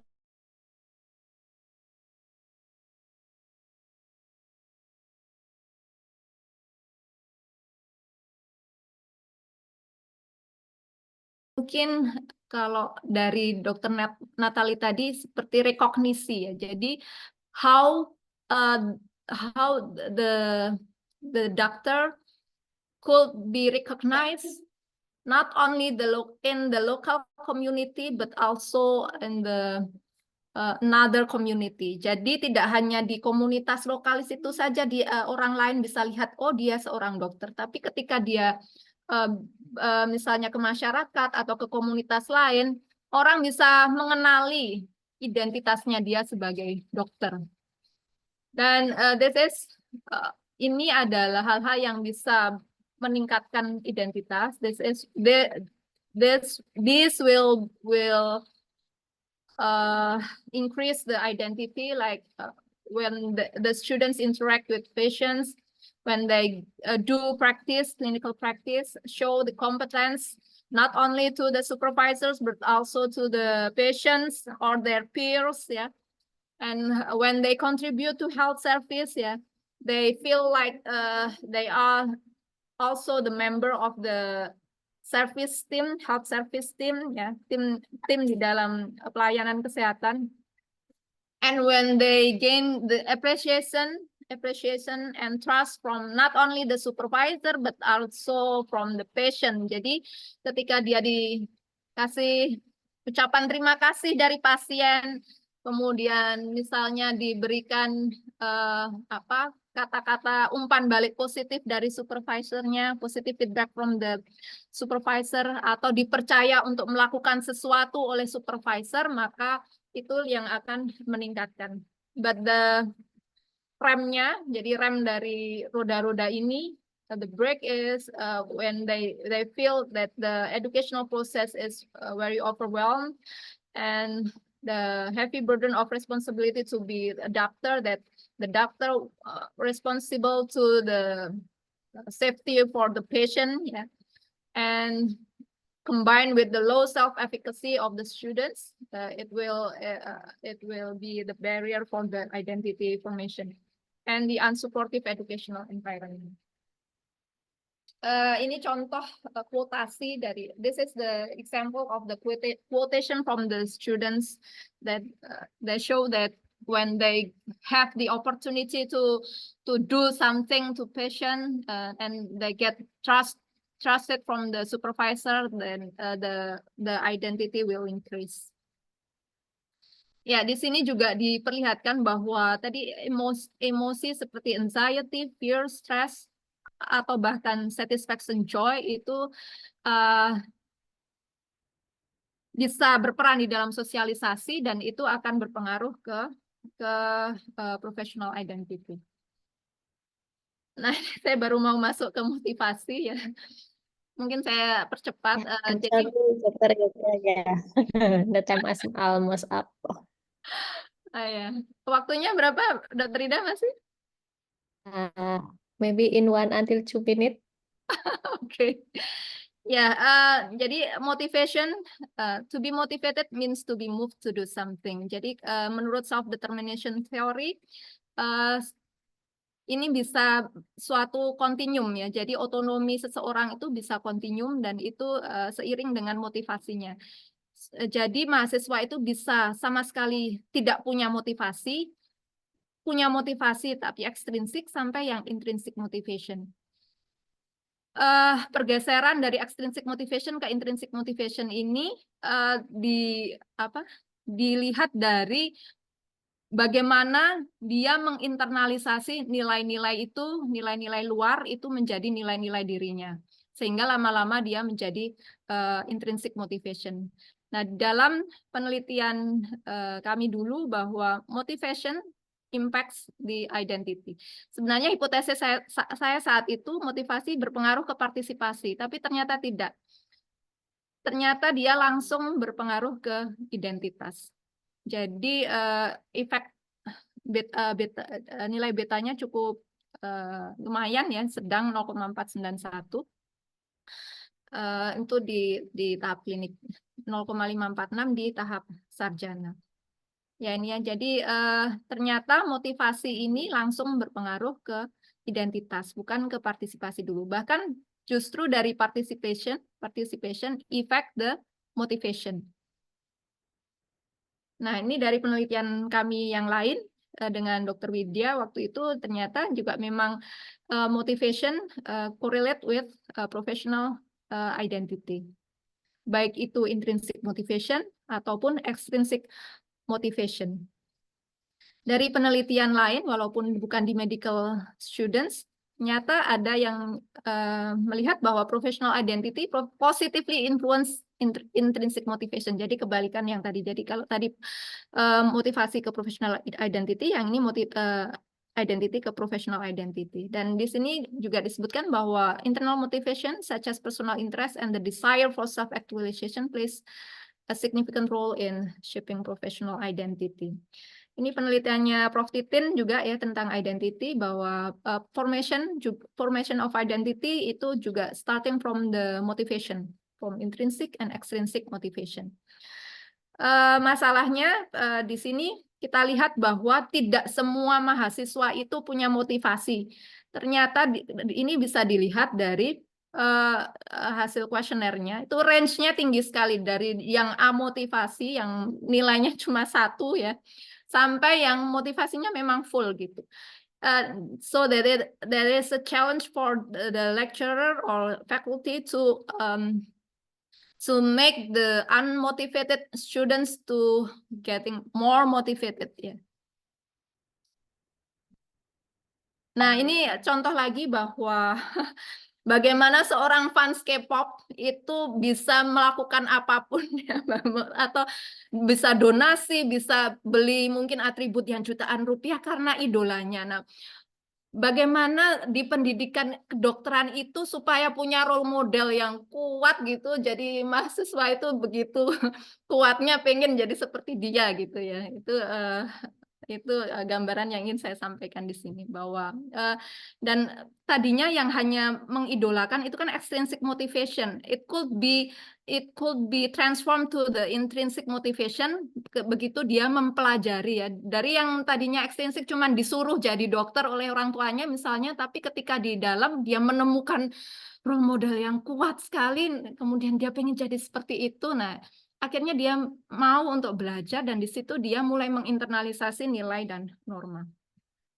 Ya, ini bahwa the educational environment should make the students more autonomous, so the self-determination will increase to make the transformation from the extrinsic motivation to intrinsic. Ya, ini mungkin saya lanjut saja terkait dengan partisipasi. Banyak yang sudah memaparkan terkait pentingnya partisipasi dalam medical education, tapi yang ingin saya highlight bahwa di dalam communities of practice sebenarnya partisipasi yang dinilai dalam pendidikan, dilihat dalam pendidikan kedokteran untuk menjadi anggota komunitas itu tidak hanya clinical practice, tetapi dari tadi yang hanya melihat, kemudian berpikir, dia ngobrol dengan seniornya, itu juga sebagai bentuk active engagement or participation dari students newcomer to become central role. Nah, di situ ada di communities of practice untuk participation ini, dia membagi menjadi partisipasi itu ada engagement, imagination, dan alignment. Engagement itu yang berkaitan dengan practice, di situ ada mutuality, jadi ada kebersamaan dengan anggota komunitas yang lain, showing competence, dia ada kesempatan untuk menunjukkan kompetensinya, dan ada continuity, artinya nilai-nilai atau norma-norma dari anggota inti itu berkelanjutan dilanjutkan oleh newcomer-nya. Ya. Kemudian imagination itu tadi dari yang role model ya, orientation. Jadi dia membuat imajinasi dirinya seperti anggota penuh di komunitas itu seperti apa gitu.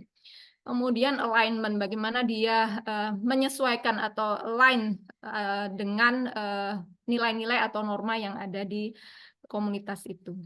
Ya, ini saya rasa saya lanjutkan. Jadi tadi participation mulai dari yang cuma ingin tahu ya, observasi, see movie, read comic, ya jadi dari yang hal-hal sederhana seperti itu sudah masuk ke partisipasi. Kemudian dia mulai interaksi dengan temannya, interaksi dengan seniornya, interaksi dengan supervisornya. Walaupun cuma ngobrol ya, ngobrol ngalor ngidul gitu. Kemudian practice ini terkait ya tadi dengan clinical practice, mungkin educating ya, terkait dengan educating social community, teaching dan seterusnya. Dan tak kalah penting tadi sudah disampaikan pembicara sebelumnya, reflecting dan meyakinkan diri bahwa dia memang kompeten atau memang layak di komunitas tersebut. Dan partisipasi ini memang positively correlates with professional identity, walaupun kecil, dan ternyata di klinis tadi malah justru partisipasi itu lebih berimpact ke motivasi. Ini ya, jadi dari partisipasi, motivasi baru berimpact ke identitas. Saya skip saja. Ini hipotesis saya bahwa mungkin kalau kita lihat antara partisipasi, motivasi, dan professional identity ini mungkin saling arah panahnya itu bolak-balik seperti itu. Nah, ini mungkin nanti bisa dilihat lagi. Ya, ini mungkin summary-nya bahwa professional identity is an internal condition related to their comfort, connection, willingness to engage, and effectiveness as members of the professional medical community, and it will stronger among students in higher years of education. Ini kalau dari penelitiannya.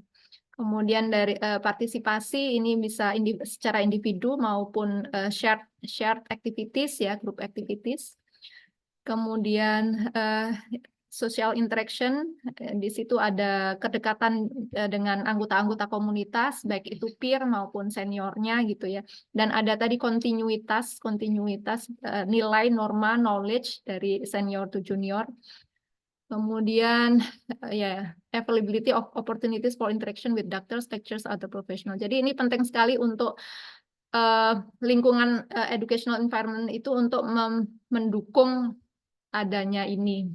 Action kurikulum juga begitu, jadi perlu ada kegiatan-kegiatan formal yang memang mempertemukan antara anggota lama, anggota inti dengan anggota baru, kemudian kesempatan untuk show their competence, ya.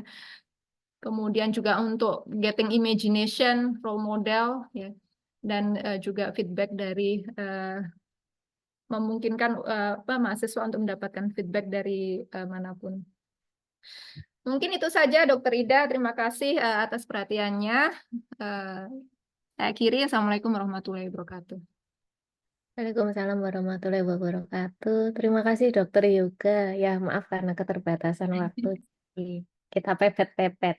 Ya, oke.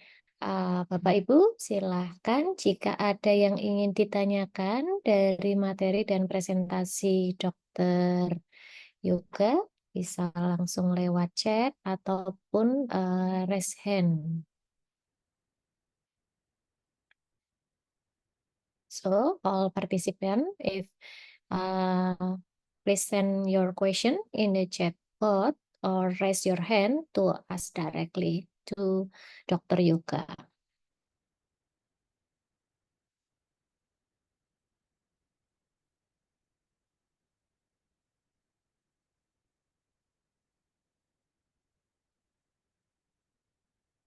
And I'll check for the question in the chat box.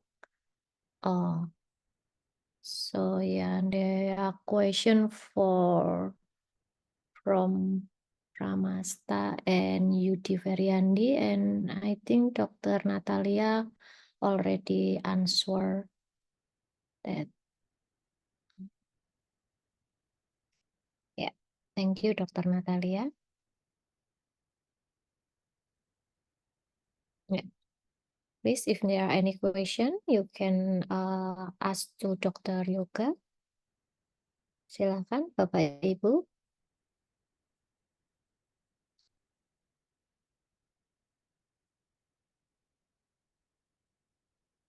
Ya, jika sambil menunggu saya izin bertanya, nggih, Dr. Yoga. Baik, jadi community of practice ini kan memang sangat berpengaruh begitu nggih terkait kalau kita berbicara professional identity. Nah, kalau tadi saya melihat hasil penelitiannya Dr. Yoga, baik kemudian yang dia bisa membreak ataupun menjadi motor begitu ya.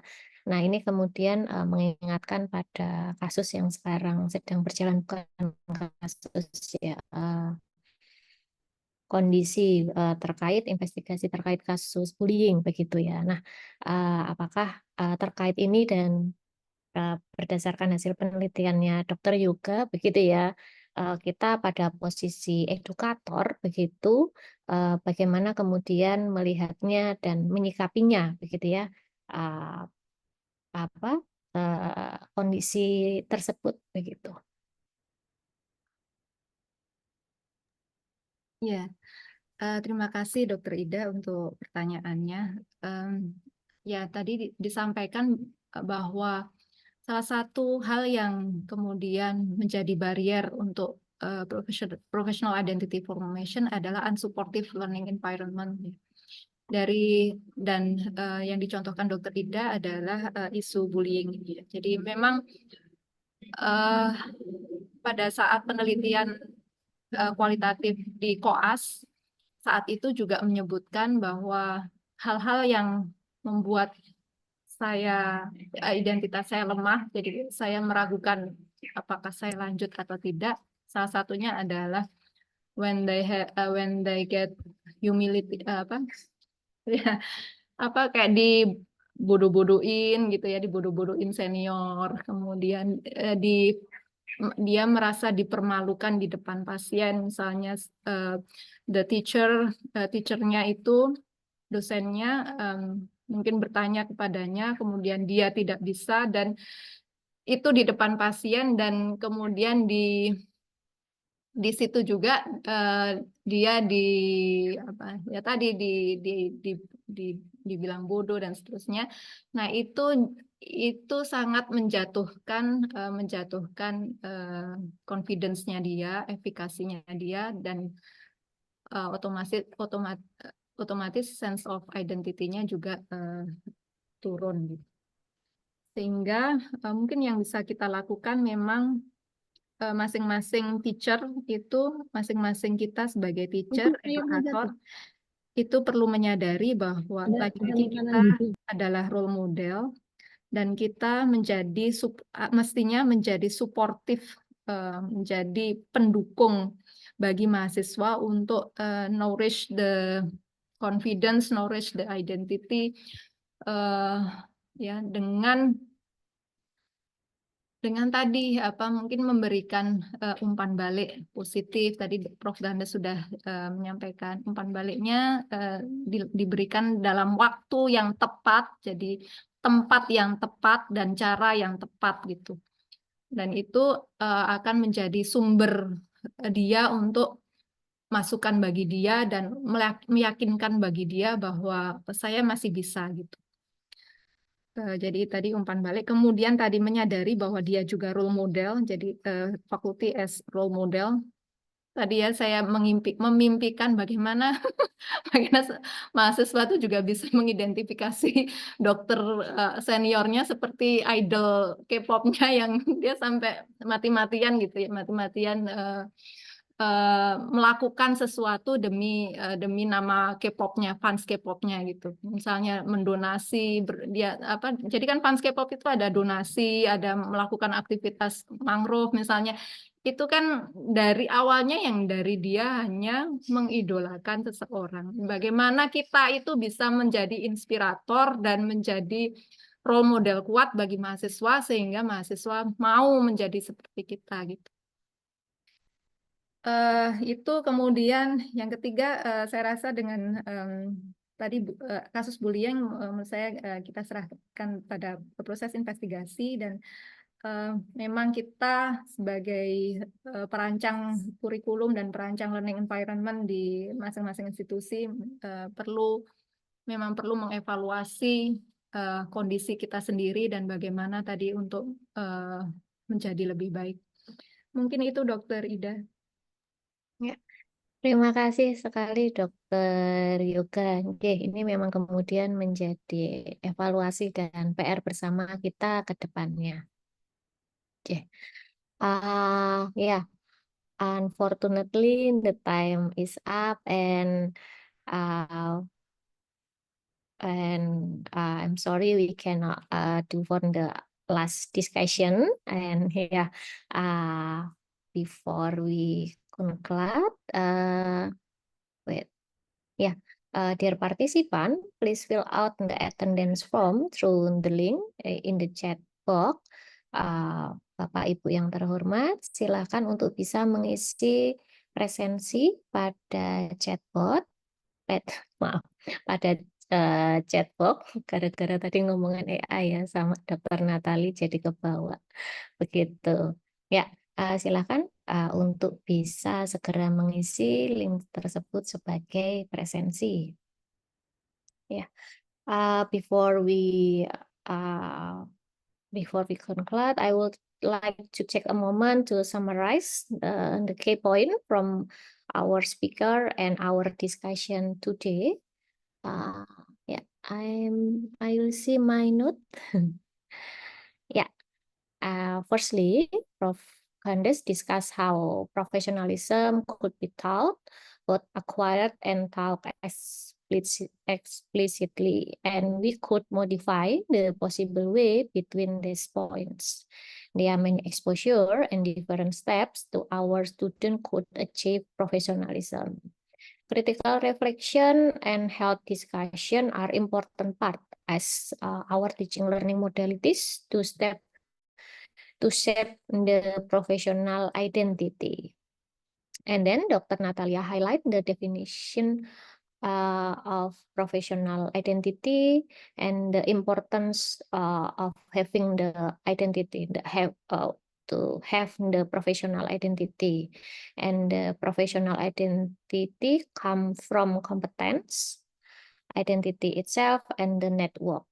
Also, there are 4 components of professional elements.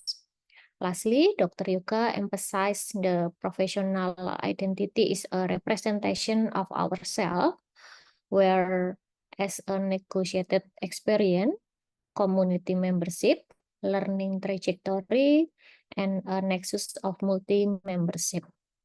From her research, there are several factors that contribute both break or motor the identity formation. The motivation and participation will impact the identity formation. And yeah, from our discussion, from the presentation, yeah, we have seen the importance of understanding, nurturing, and guiding professional identity for our future healthcare, as well as the challenge. Yeah. Yeah, thank you very much. And yeah, we would like to express our gratitude to our speakers, Dr. Natalia, Dr. Yoga, and Professor Candace for sharing their time and expertise with us. And we would also thank MHPE and Friendship for organizing this invaluable event. Furthermore, we extend to our appreciation to all attendants, to our our participant for the active participation. Dan akhir kata, saya meminta maaf jika ada kesalahan dalam memoderatori webinar ini. We hope that today's webinar has provided you with the fruitful insight. Ya. Wassalamualaikum warahmatullahi wabarakatuh. Selamat sore Bapak Ibu semuanya. Terima kasih. Terima kasih. Selamat sore. Terima kasih. Mari Dr. Ida. Terima kasih. Terima kasih Prof. Gandes, Dr. Natalie, Terima kasih semua. Ibu semua. Izin Semua izin leave.